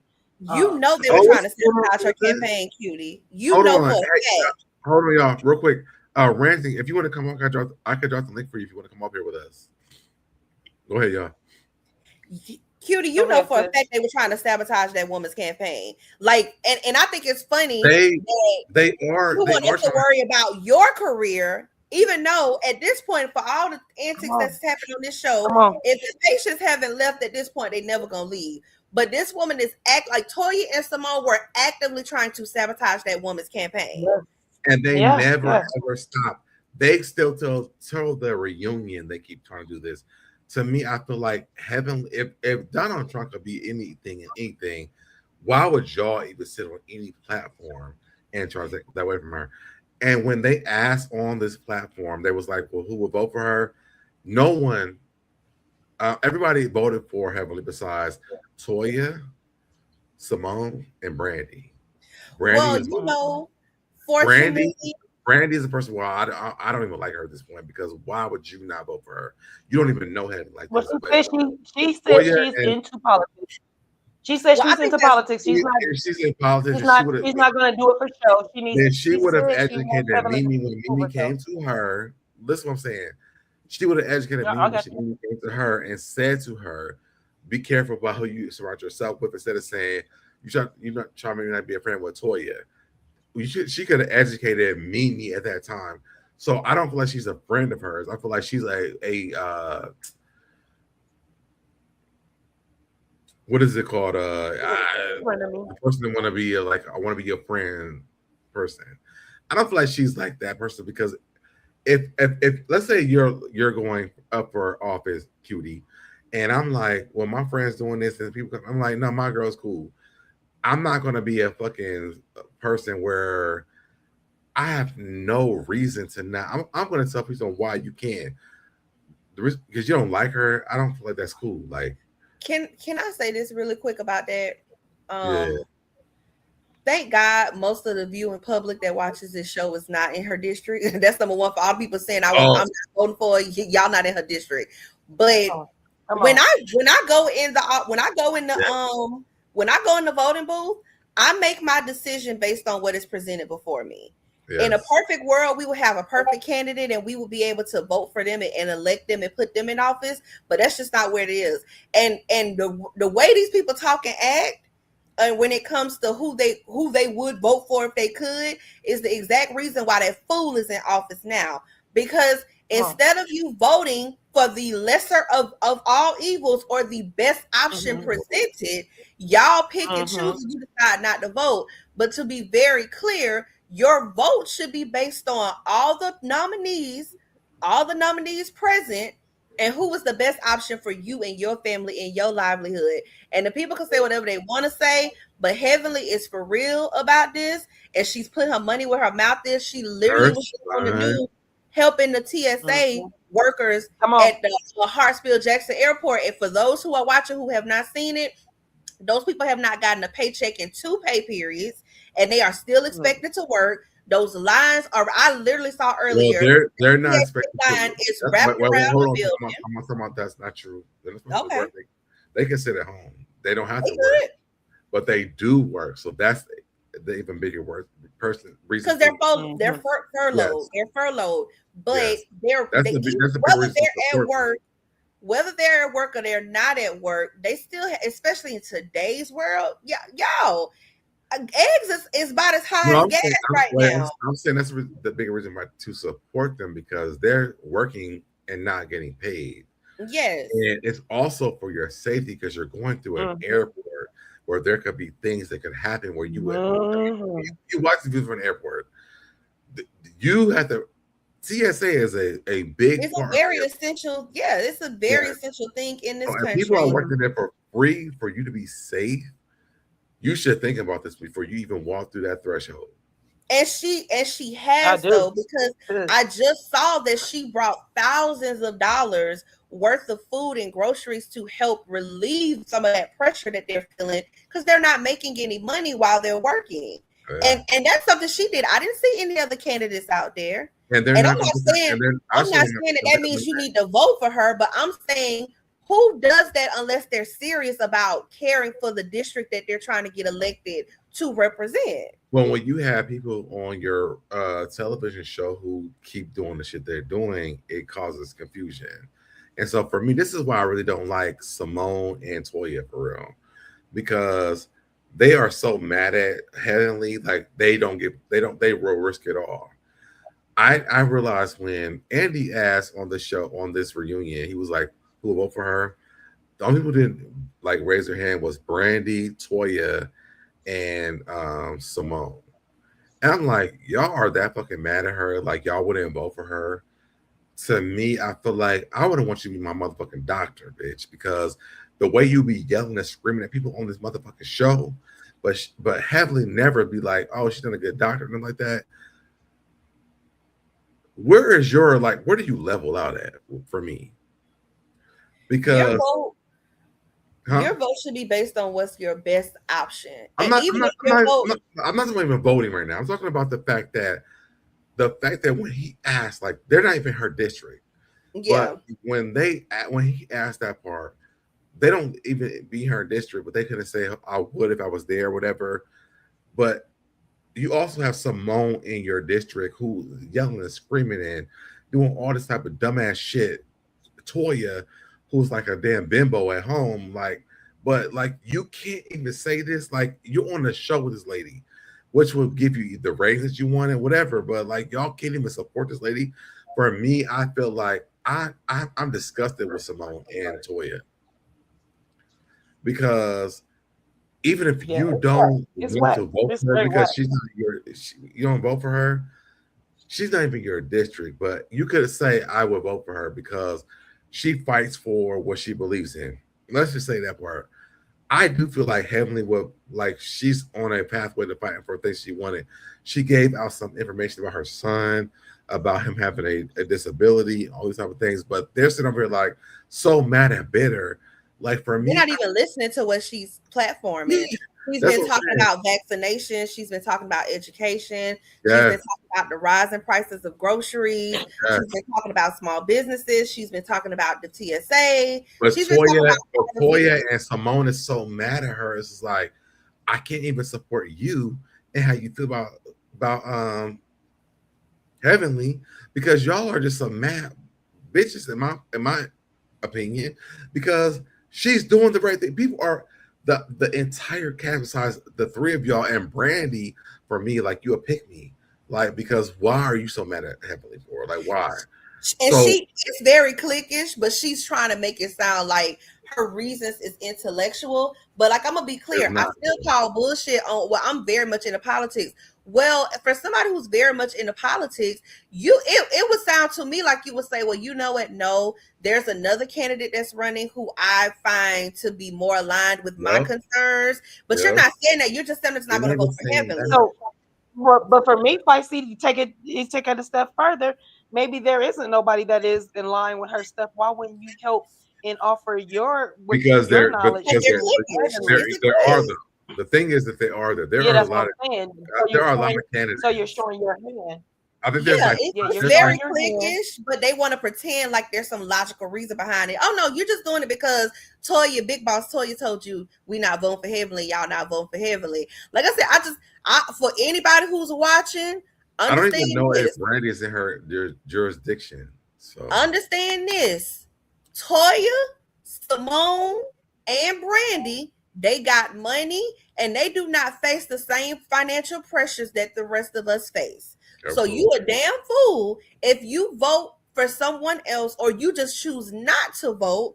Let's say Heavenly does get the Democratic nomination and you can only vote between her and the Republican candidate. You a damn fool if you choose not to vote or to vote Republican in Georgia because you don't like her on this show as opposed to what is best for you and your family. Because Toya, Simone, and Brandy, they gonna be all right. They not gonna have to worry about the price of eggs in the store. Well, they are not gonna have to worry about the gas in the gas station. They don't face the same issues that regular people face. No, wait. They might have to actually, but not right now because their kids are not old enough. Heavenly is dealing with a different type of situation because her sons are older. Her son is already going through the system already. Mm-hmm. For me, I feel like this. Heavenly is working through something because her son has these mental health issues. Mental health issues run rampant in Atlanta. As an educator, I know this. I work with my kids still. I don't even work at the school anymore, but my kids' parents, I'm like a goddad at this point because I know how to work with them. My parents don't even know like the level that I know how to work with my kids. So when Heavenly is going on here and saying this stuff as a celebrity, it might make a lot more sense than other people that are doing this. But also us working together. I know Heavenly. I have pictures with Heavenly. Like I'm cool. I've never worked with Heavenly in this part, but this I will say. The popular person that worked with your kid who's going through this type of situation will win this conversation more than anything. And the reason why is because your kid would trust them more than anybody else. And you can go back to a Steve and a Mimi because you also have a team And so I call my thing with my kids like our community. So, and this is like a real thing. It's so crazy. I'm talking about this today. I'll say it's our community. My student would be like, well, what does that mean? And I'm like, well, what it means is that you have your mom, you have the nurse, you have me, you have your dad, you have your family members that are aware of like what you need. So our community is really built off of actually me, because what I do when I'm at work is I'm like, well, who's beneficial to this boy's life? And so I walk through this entire situation. Half people are not even worth it. They don't even understand what's going on here. But his mother, me, the nurse, are his community. So what I do is I make this community for him, and then we work around this, and then we build other people into that situation as time goes on. So I feel like I'm getting lost what I'm talking about, but I feel like when Mimi was talking about this, I understood what she was saying, because working with a student or a child that's yours, um, who deals with a mental disability or a disability, it's hard to deal with this. And sometimes, I mean, I'm not a parent, but like my parent works with me for this. I'm 10 toes down on this. You don't find people like that a lot, but I'm down with that all the time. So I work with her, and I make things that are good, so we can make sure that we are like the situation works. So I think I was all over the place when I said this, but the reality, what I'm saying was this: when I found out he had a disability, I went in knowing this part, and I made sure that what we had to work with was good, so that we don't have to have any issues when it comes down to this. So let's work from here, and then once other people come in, we can teach them how to work with this person who has a disability, a mental disability, if that makes sense.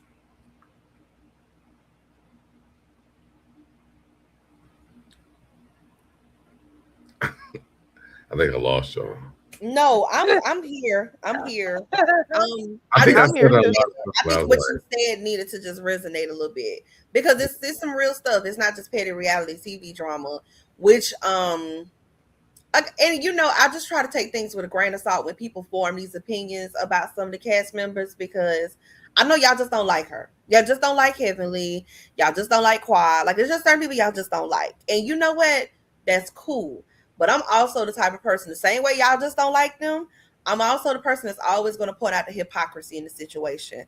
Toya and Heavenly are two sides of the same coin. Yeah. And what I'm not going to do is sit here and let y'all act like Toya. If to me, Toya is worse, because Toya actually puts her hands on you. She is worse.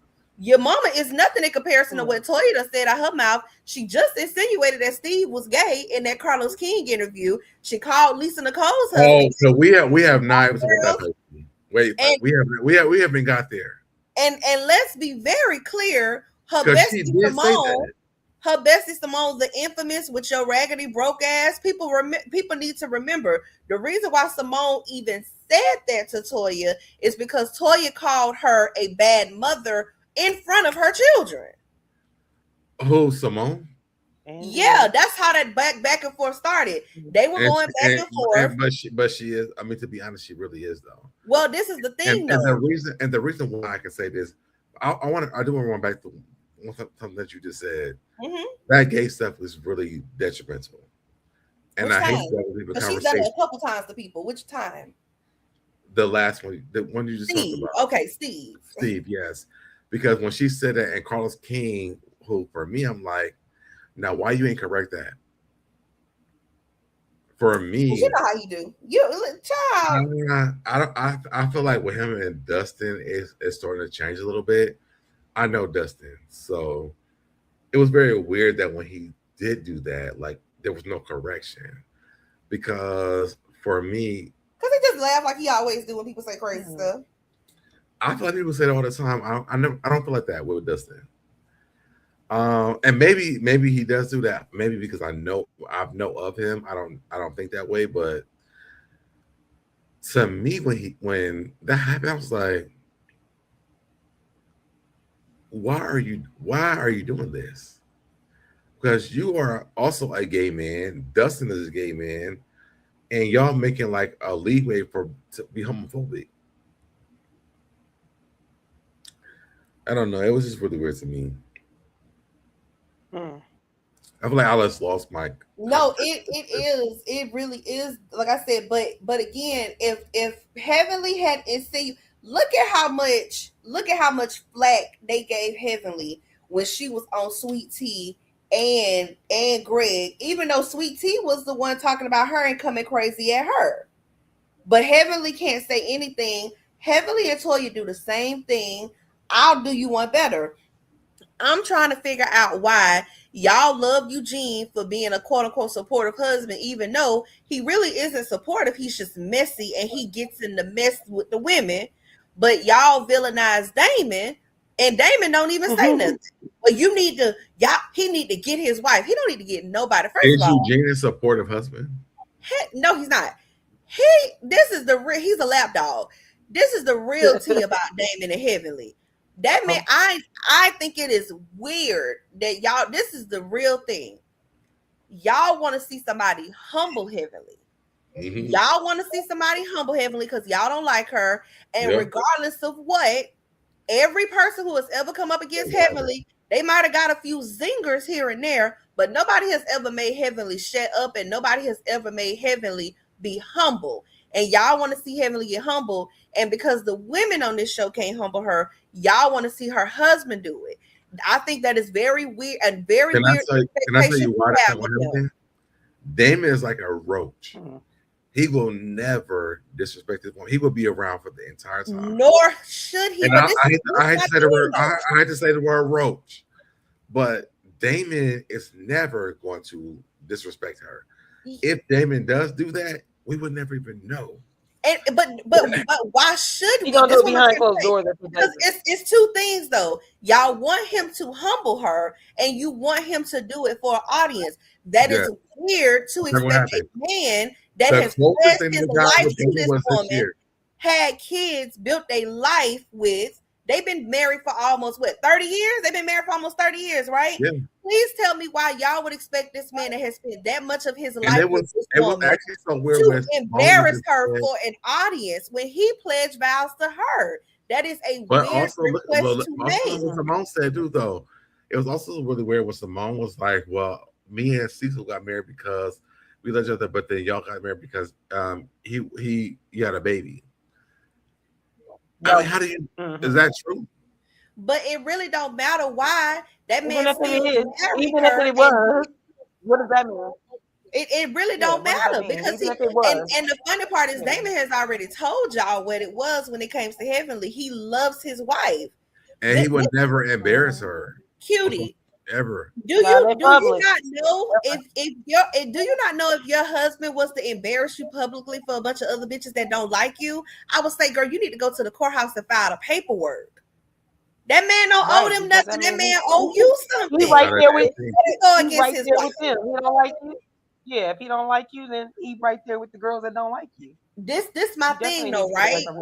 I'm not even telling Eugene to go against Toya, but see, this is the issue. Eugene gets I would say that I would though. Eugene gets in the mess. Damon will sit there and won't say nothing. Y'all, you have never seen Damon discuss these women with Heavenly in a disrespectful way on camera. Do I think all the husbands, because we all human, right? And at the end of the day, you go home and you talk to your partner, your boyfriend, your wife, your husband, whoever, and you tell them about what's going on. Of course, they're going to have your back. Of course, they're going to, chit chat with you about what's going on. But none of the other husbands discuss them on camera like Eugene does. Right. And that is by choice. Damon sits there quiet, looking like he bored and ready to go home. He only there because Heavenly want to be on the show. You can tell that man does not enjoy them group scenes. But the man is there because he loves like, how much longer we got going on? He be ready to go. And y'all villainize him because he won't. That's why he don't participate in the outfit. Well, you can't say y'all. That's what Toya does because. Well, no, I'm talking about the viewers because there's a subsection of these viewers. The viewers that follow Toya because they don't understand what a real relationship looks like. Deb, you have seen them. talk about Damon. Damon has said very little on this show the entire time he's been on this show, and somehow they have made no reason to say anything because they have made it be for some nefarious reason as to why he won't say anything. But y'all will praise Eugene for the same thing. Y'all mad at Damon for supporting because his they wife, want but you that praise bad Eugene bitch for energy supporting his with wife. Toya and Eugene are like bad bitches together, and so they want bad bitch energy with a man, but they got to go over here to look at Heavenly and Dr. I'm gonna call him Eugene. Damon. You can't have bad big energy and also have a healthy relationship. That when is it comes not to true because Steve. when it comes to when it comes that's to not this. true because Wait, Steve is when it giving comes to bad when it comes to this group, Steve and Mimi. Steve and Mimi are Steve was a bad bitch way before this.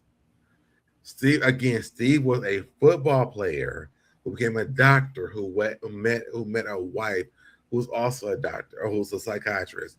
That's so. Eugene has a wife who doesn't do shit. Okay. So that's two different situations. Mm-hmm. And that is nothing to take away from Toya, because if she wants to be a housewife, absolutely, like, there's nothing wrong with this. She should have been on Housewives of Atlanta, not Married to Medicine, though.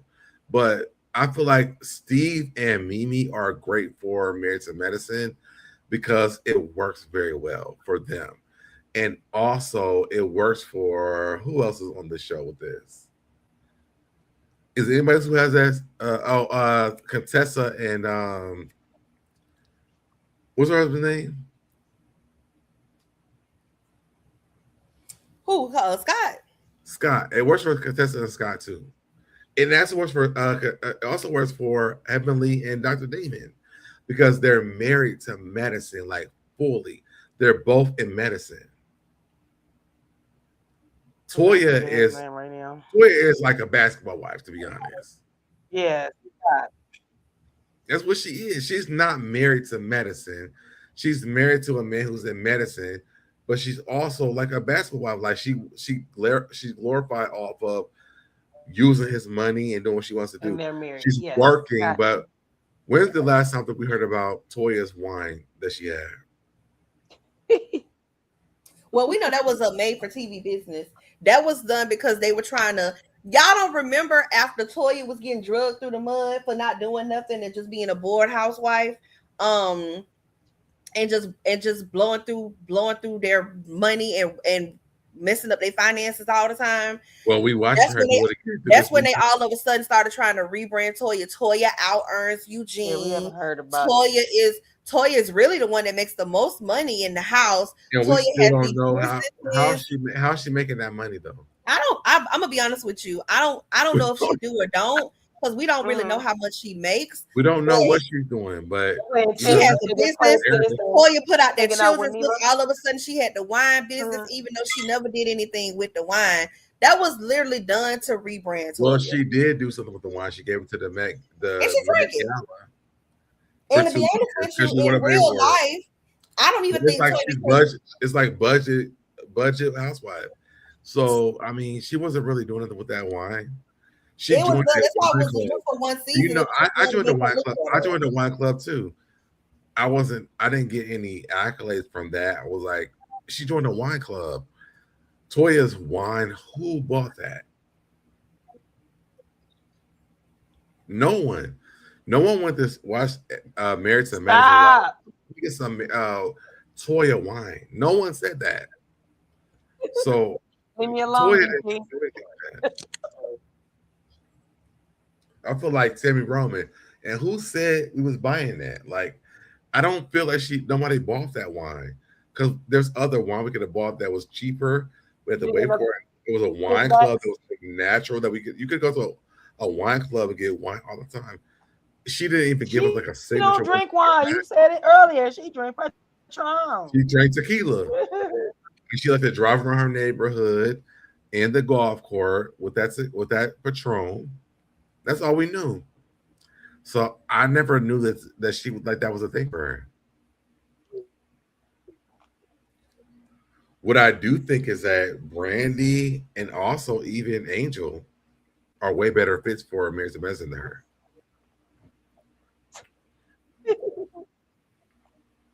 So Toya can run around the streets and be like she's a original girl from this show.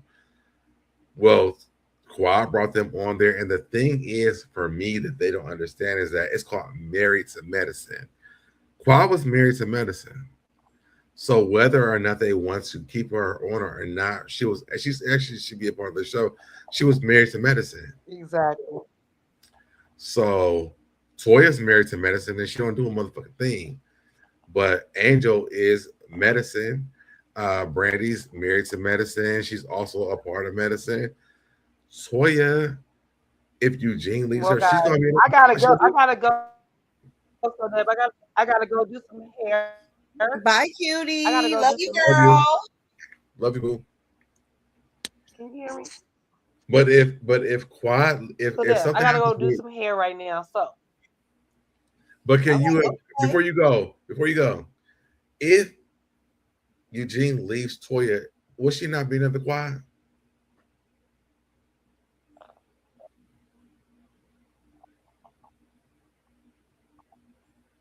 You there, cutie?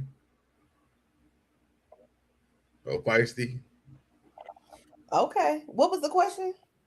If Eugene leaves Quad, I mean, if Eugene leaves Toya, will she not still be another Quad? I mean, of course, but I don't think he'll leave Toya. The question is, when she stressed that man sick, and if he should perish this world, how long before she blows through the insurance money? Immediately. I mean, I don't think it's gonna be a long time. I feel like she's gonna be able to live off this marriage and medicine money, and then it's gonna be a wrap. so Deb, I gotta go. We know you told us this already.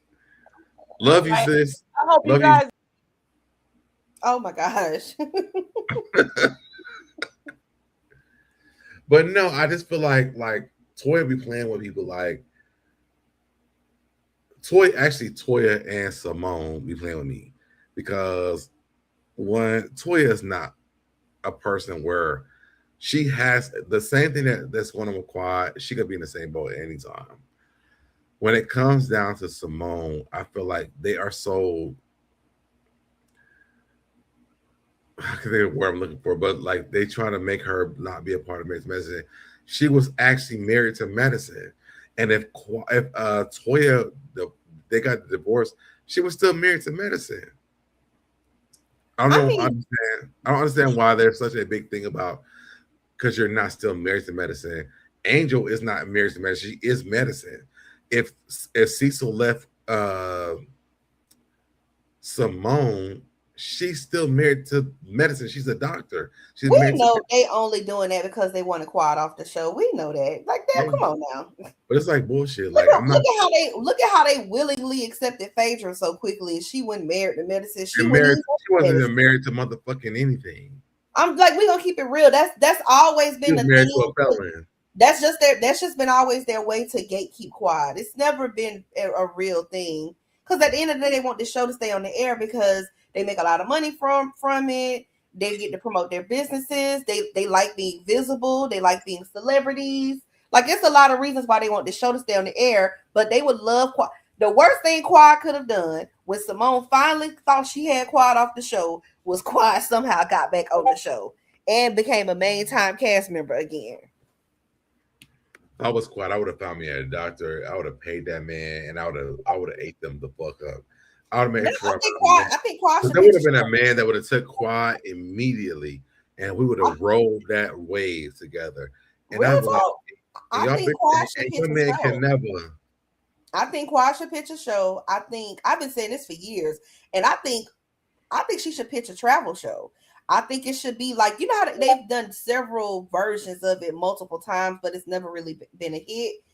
When it's like a girls trip type of show where, you know, friend groups go and travel and you just see their antics and them visiting different places and stuff. Quad does that anyways, and her life always looks so interesting on social media. I really think she should pitch that as an actual. When we were watching the episode with her going through that thing with Simone, Yandy was there the entire time, and then we also saw Yandy Yandy Quad and Angel, they went to Dubai together. Yeah. That could be a whole show. They're doing that. Like I said, they're traveling anyways. Her and her friends are traveling and they're going places and they're learning different cultures, like how she has that dual citizenship and stuff in Ghana. That would have been really cool to watch happen on the show, on the actual TV show. That's why I said I really. But they can't let Quad have fun outside of them because then, like, the American Domestic girls look miserable. Once I watch it. Because Yandy was all through that episode, and I never even seen her until I made that video that I made, showing that how Simone was unhinged.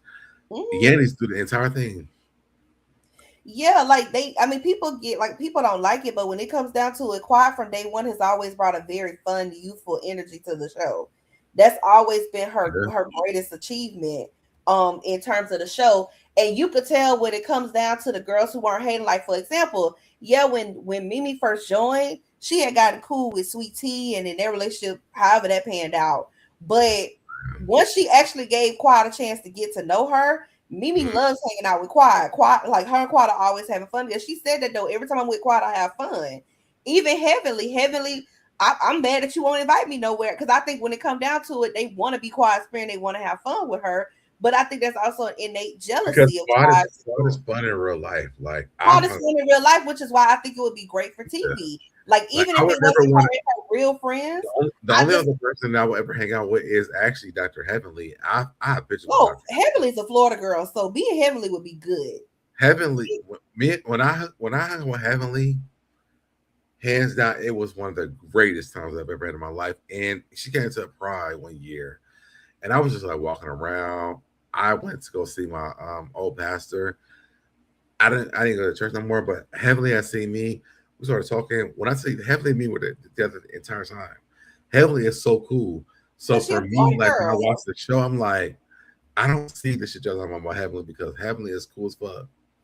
Deb, I promise you, I'm not even trying to be funny. When I tell you this part of Florida that we're from, we so cool and down to earth. And I understand the character that she plays on television, but in real life, because I know Heavenlies. I know plenty of Heavenlies. What part of Florida are you from? I'm from Palm Beach County. How far is that from Orlando? About 3 hours. Orlando is Central Florida. I'm in South Florida. Okay, I used to live in Orlando. Oh, okay. Yeah. Orlando's about a 3 hour drive. My first time in the place, and I lived in Orlando. Okay. I was in Miami. Was it you supposed to meet when I was at Miami?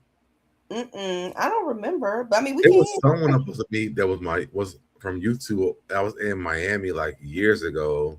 No, it wasn't me. It wasn't me. Miami's an hour south of me. It was somebody, but I know I was going to leave my hotel, go meet them, but the name was like right on my top of my list. I can't think of who it was.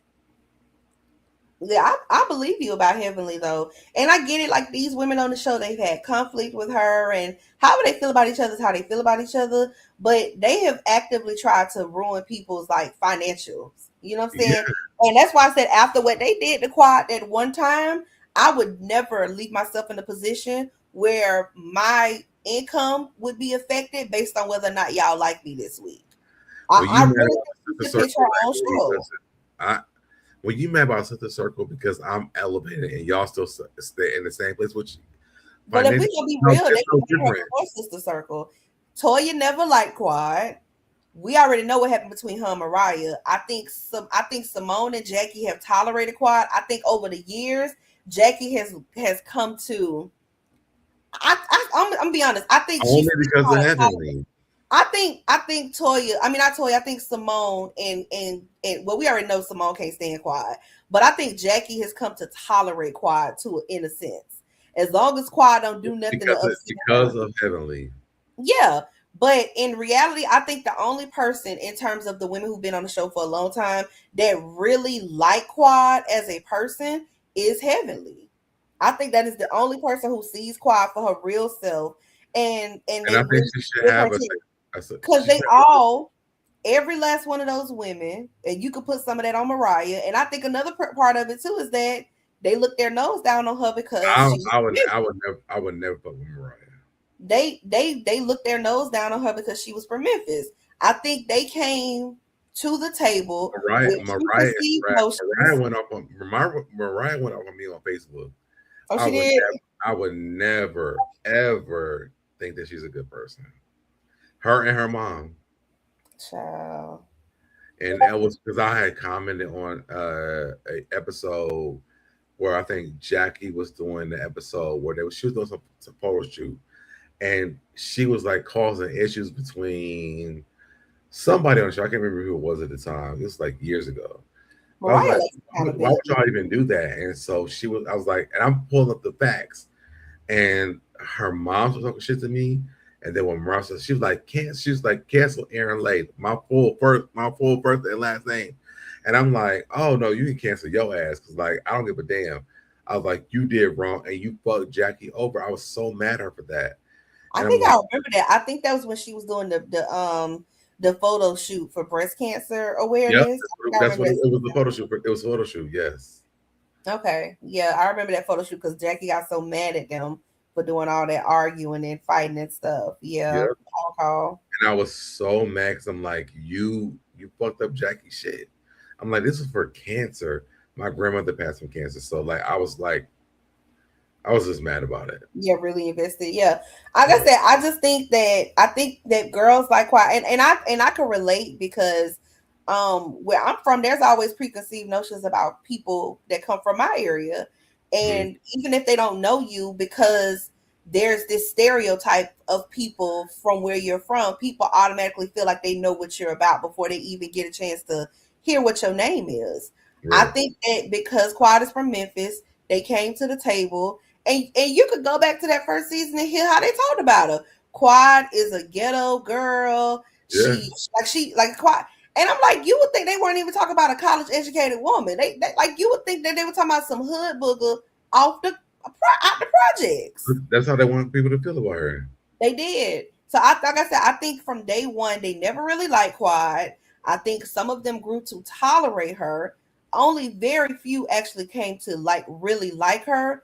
But by the time the Sister Circle moment happened, Quad wasn't supposed, and this they were jealous of her because she had a different situation. Well, because Quad was the breakout. That's the thing. Yeah. That's the thing to remember, and that goes across the board. That happened with Mariah. That happened with quite a few of them. Mariah was the person who made it worse for Quad, and I know that from the stylists that I know. Like Mariah went out of her way to make those things bad for Quad. Like it was so sad to watch. And Quad wasn't I don't understand why she's my ex-boyfriend was a drug dealer. Like she was like Quad was the breakout star over Mariah. And the way that Mariah went off on Quad, it was like so sad to watch because the stylists that were with Mariah, most of them are my friends. They talked to me about because I was on birthday. I was like, I didn't want to do the show about that because I really don't want Mariah and Quad to be like on bad terms, especially on my behalf. Mm-hmm. But they were like, no, Mariah hates her. Yeah. She did. She made that very clear. And I'm like, there was no reason why she should. And the sad part is that those women on this show had been gunning for Mariah from the very beginning. Like that Carrie and Toya. They had been gunning for the very beginning. All of them were. You alienated your biggest ally. Your biggest ally. The thing with Mariah and Quad was Mariah was shitting on Quad. Everybody else, I can see the reasons about Quad with them, but Mariah was shitting on Quad the entire time. Yeah, well, they told on her. But my thing is that her biggest ally on the show was Quad. Quad was the one that was gonna have her back no matter what.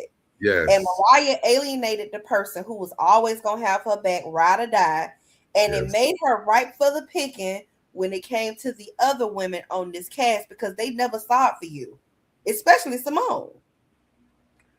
Simone did not see it for her. These women came to the table with they have their egos. Everybody know doctors have inflated egos. Mm-hmm. So the fact that they're coming to the table and you calling yourself the queen bee and the nucleus of the group, that was already gonna put them on edge. But I But then wonder why her husband wasn't like that for her. Who? Mariah, like Aiden. I feel like, because I feel like even Toya's husband, like he like runs that shit. So I feel like, why wasn't he like able to like keep her in the loop? Because I know it was her show, like, but I guess Because he man, didn't like the way she was being treated, and he also has an I feel inflated. like he didn't want her. I feel like he didn't want her to excel. Who, Aiden? Mm-hmm. I feel like he did, but I feel like what he wanted everybody. I think they all just wanted everybody to bow down to Mariah. Mariah's ego was the problem. That's what I'm saying. And it made like her when they found that because I feel like when he felt like he wasn't. So I said when I feel like that he knew they weren't, because I feel like he could have saved her like from that, because no one needed to bow down to Mariah. I mean, yes, she did create the show or whatever, but people created the housewives that are on the show. But I feel like he was not a good husband. I feel like she followed his lead, saying like she was the one who created it. But he should have been like, okay, baby, like it's a show. Like you're not the only one. She could have been like the biggest person on the show, which Mariah probably would have been that person outside of Quad. I think that if she would have stayed, Quad could have been even better than she is now. I think that Mariah would have stayed the main person. But I feel like because she felt like so entitled because she was a creator of that show. Mm-hmm. And you have your Shaunie O'Neal, you have her. I feel like she thought she could have been a Shaunie O'Neal, and it just didn't work. Well, it's not that. I actually think she was, but see, this is the thing that makes the difference between her and the Shaunie O'Neals. Shaunie is always going to have allies on her own show, even if she has to cast allies. Shaunie made it a point to get rid of anybody that felt like they were going to threaten her position or challenge her authority on her own show. She made that a point to do. Mariah had a show full of women that had no problem. Huh? You don't think Mariah did that? I think Mariah tried to do that, but she had lost control of the wheel. I think at the beginning, Quad was that. Well, that's what I'm trying to say. That's literally you getting there.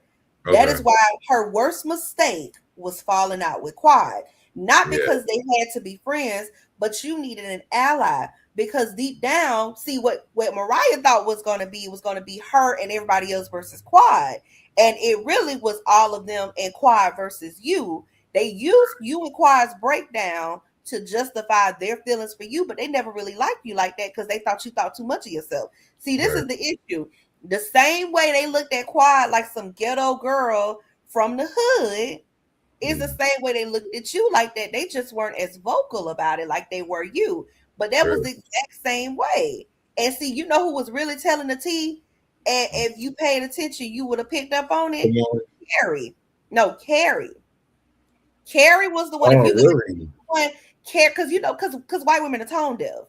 So Carrie used to be. I really remember her, but I'm here. It's fine, but there are scenes in the confessional when Carrie used to say, "Ghetto girl from the hood makes good." Like Carrie was very elitist and entitled. You know what I'm saying? And she was very racist.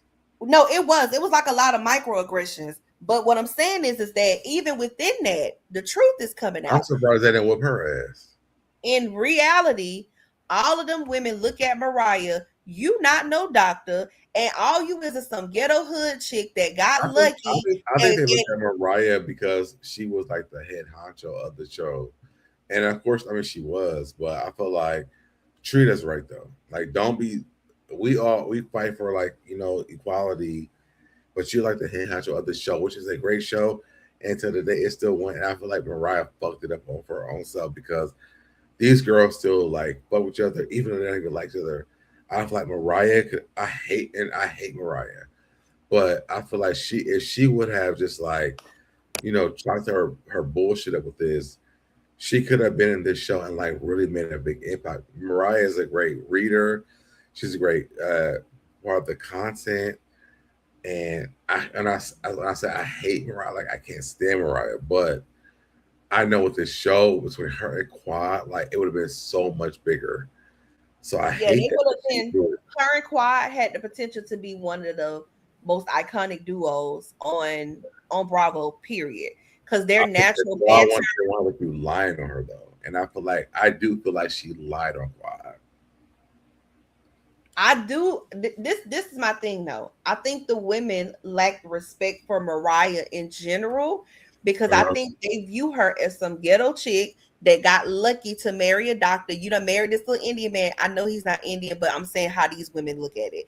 You done got lucky enough to trick this Indian man into marrying you, but at the core, you just some project girl from the hood that got lucky. That's why Toya made it a point to be like, that ain't even that girl daddy. You just like everybody else with a baby daddy. But I mean, I could find a nigga like I know I could do that. So I feel like Quad could do the same thing.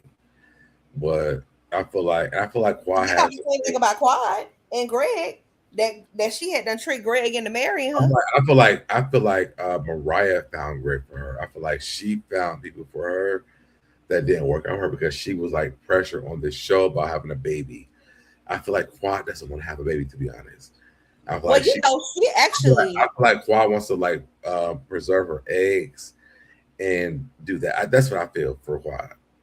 Well, actually, despite what Mariah said, because Mariah told a lot of lies about Quad, she did not meet. She said that in her Carlos King interview, they met Greg through Quad, not vice versa. She never introduced Quad through Greg.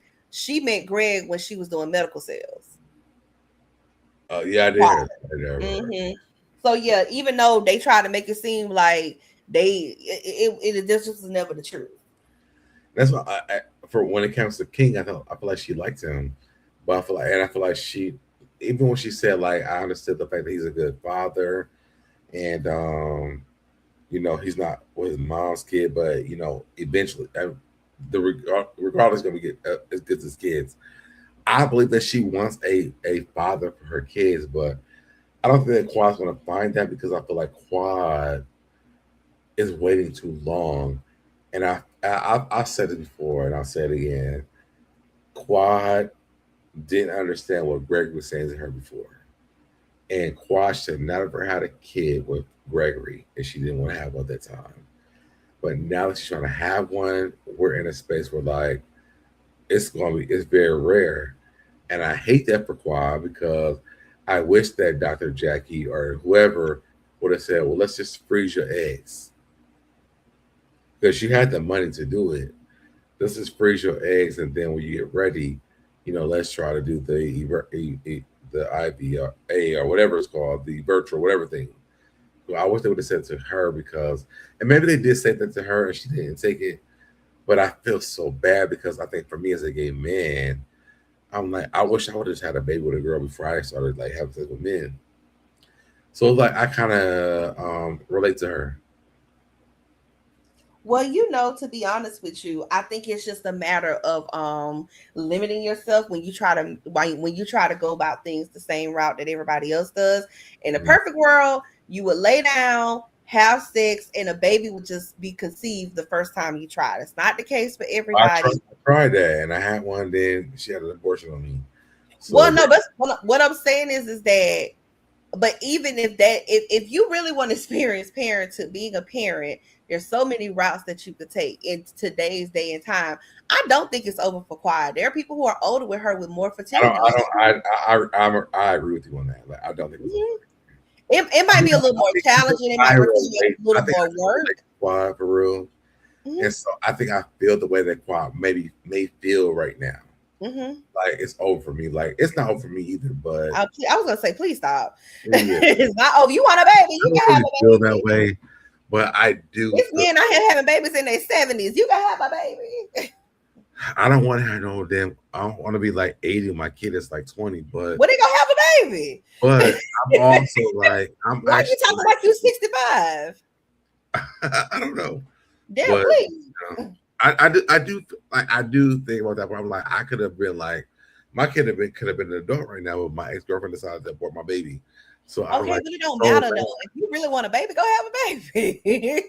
I mean, clearly it's important It's a more informed decision than just being like, I'm gonna have a baby. Obviously, there are a lot of things that you have to put into place. I was trying to have it on purpose. Like when me and my ex-girlfriend had sex on purpose, I tried to make her have pregnant, and then she on purpose had an abortion on me. So,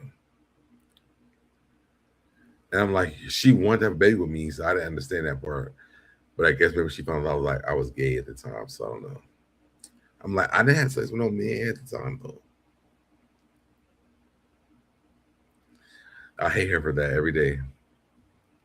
But I do feel like I can still do it, though. So, I mean, you literally can, though. It's not like it literally is just a you thing if you haven't done it yet. You literally can go have another baby. Crackheads are having babies every day, Deb. You can go have a baby. Well, one of my homegirls wants to actually have a baby with me. I'm like, I know you, so what if you want to take custody? It's like I just want to have a random baby, and then That's not how that works. But I mean, you you really trying to have to pay a surrogate or something? I don't want my friend to be like my enemy. You guys can come up with a custody arrangement ahead of time. People make informed decisions like that every day. What are you doing, Deb? I feel like you're psyching yourself out. So you're making it more complicated than it has to be. Is that what's going on? I feel like because my ex did this to me already before, I feel like I'm going to get to the goal, and then it's going to be pushed back even more. Oh, so this is PTSD. Oh, so you need to talk to a professional before you pursue this. That's what you're trying to say? A professional cannot prepare me for a woman that, first of all, the first time I did it, I had sex with my ex-girlfriend. I'm not doing that again. I risked my whole life with that part. So okay, this is my thing too, right? Okay. And I promise you, I'm not trying to be preachy. I'm just responding to what I'm hearing.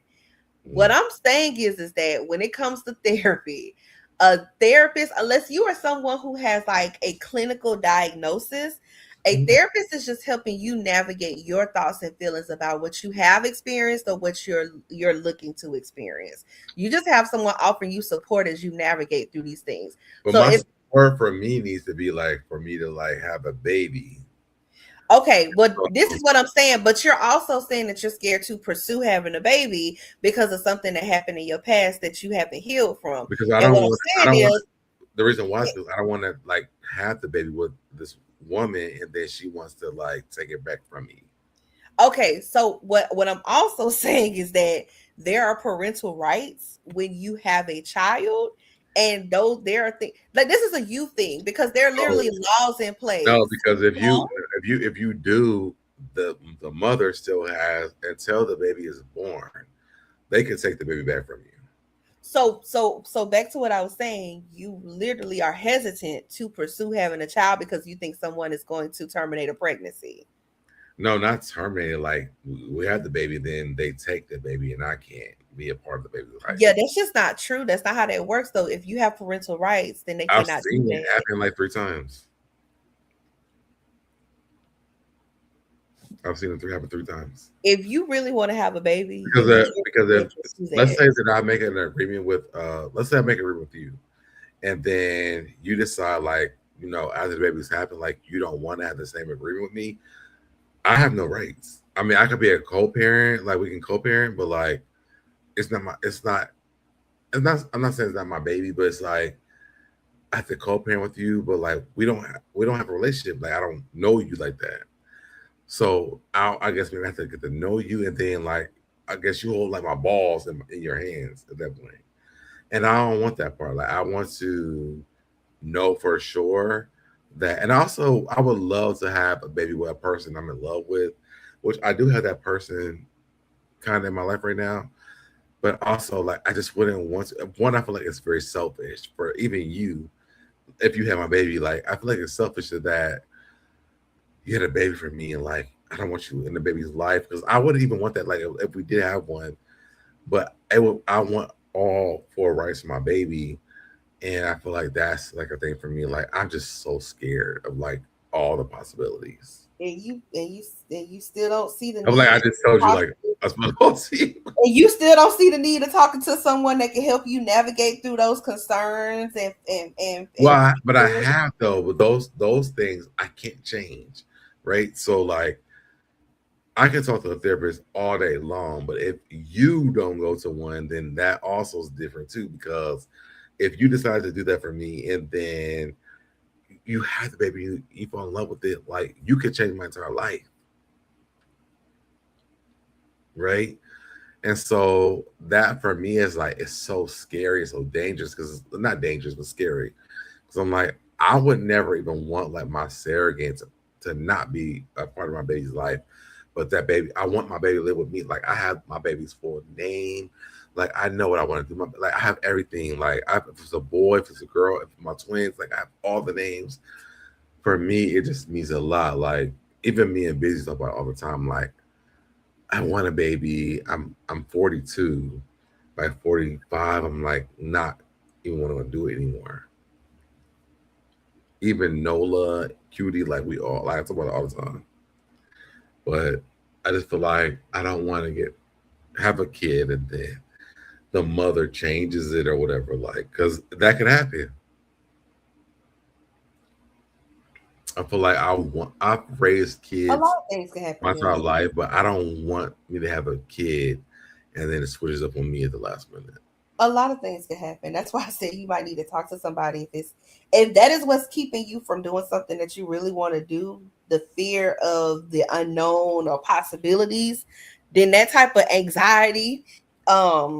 It's never going to change till I have a kid and then the kid comes home with me.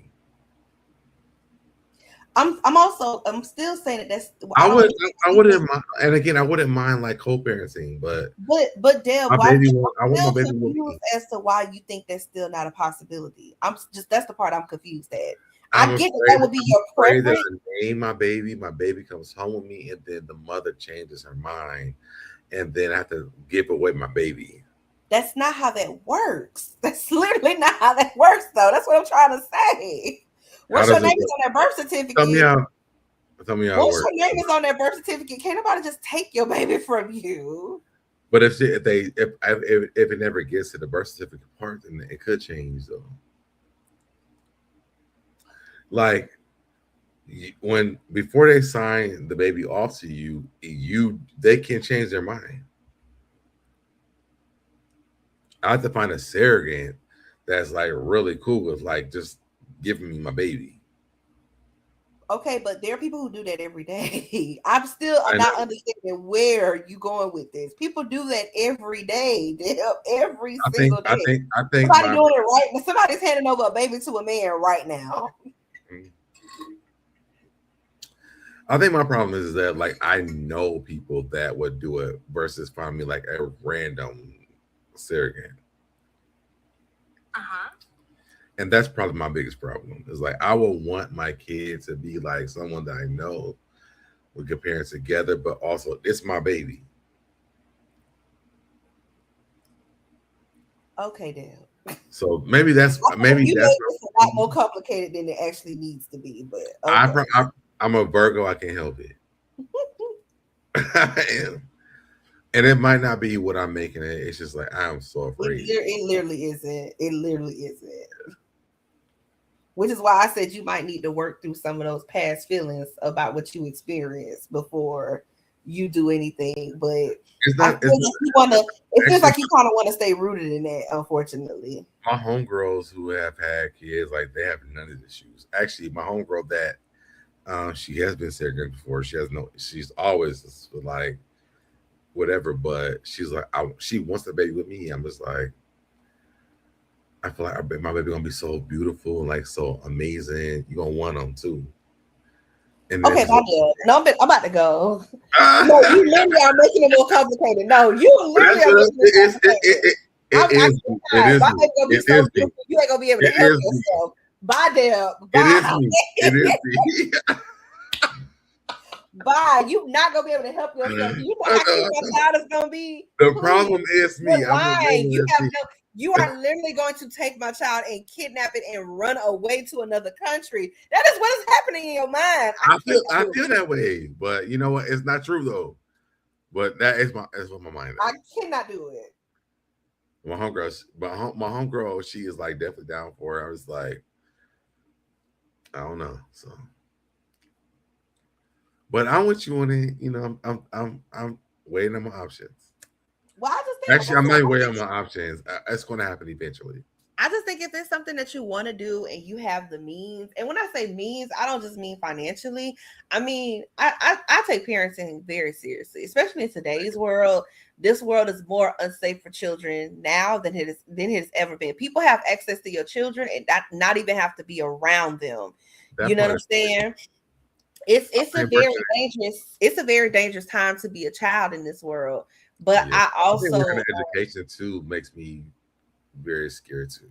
Yeah, but I think if you make a well-informed decision to have a child and you understand all that it is and you are prepared to do all the things that is required to raise up another living human being, and I think if it's something that you really desire to do and you can do it, I think you should pursue it if that's what's going to make you happy. And you fully understand the responsibility that entails. I don't think anything's holding you back but yourself. So let me tell you, my goddaughter is my goddaughter. Like the girl that wants to go with me, it's my goddaughter. She doesn't go without anything, and she calls me for everything. She will call me first. She calls her mother. Like, so I was like, I know if I do this with her, my kid's going to be cool and be safe. The only thing is like, I'm the dad, and like her dad is very different, but I'm very interested to see what that looks like. I'm also like, what if it don't come out right? But also, it will come out right. Like, I'm a Virgo. I can't help it. So she's like, listen, whenever you're ready, let me know. Got you, because she's done it for like 3 other people. She was like, but the person I wanted to with, because my ex-husband passed away, she was like, the greatest gift that I could give you is to give you this. She was like, and I will be there for the mother part if you want me to. If not, I'm cool with that part too. And so I think about it all the time. I really want to, but I just want to be like financially like in a good place. So that's my only reason why I haven't done it yet or explored this. But she called me her baby daddy all the time. So maybe one day. No, I'm not gonna say maybe one day. One day there will be a little so that, and hopefully it's a girl because I want a girl. Well, we'll see if you ever take that step.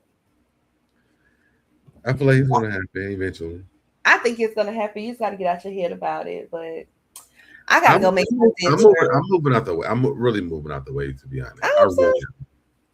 I gotta go make my denture. Thank you for letting me come up and hang with you. Thank you for coming. I haven't had a person come up on my live so long. So I happened to come out of work and I saw you were live, and I said I was driving, so I wanted to talk, but I couldn't type and drive. So I said, well, let me just see if they. And tomorrow, if you want to come, because we didn't even finish like half of the review. We like got through part of it. So if you want to come tomorrow, I'll let you know. Yeah, if you're live after 5 o'clock when I leave work, I'll definitely come back up. I enjoyed today. Okay, yeah, it's going to be after 5 o'clock. Bye, Dale. Bye, Chad. Bye.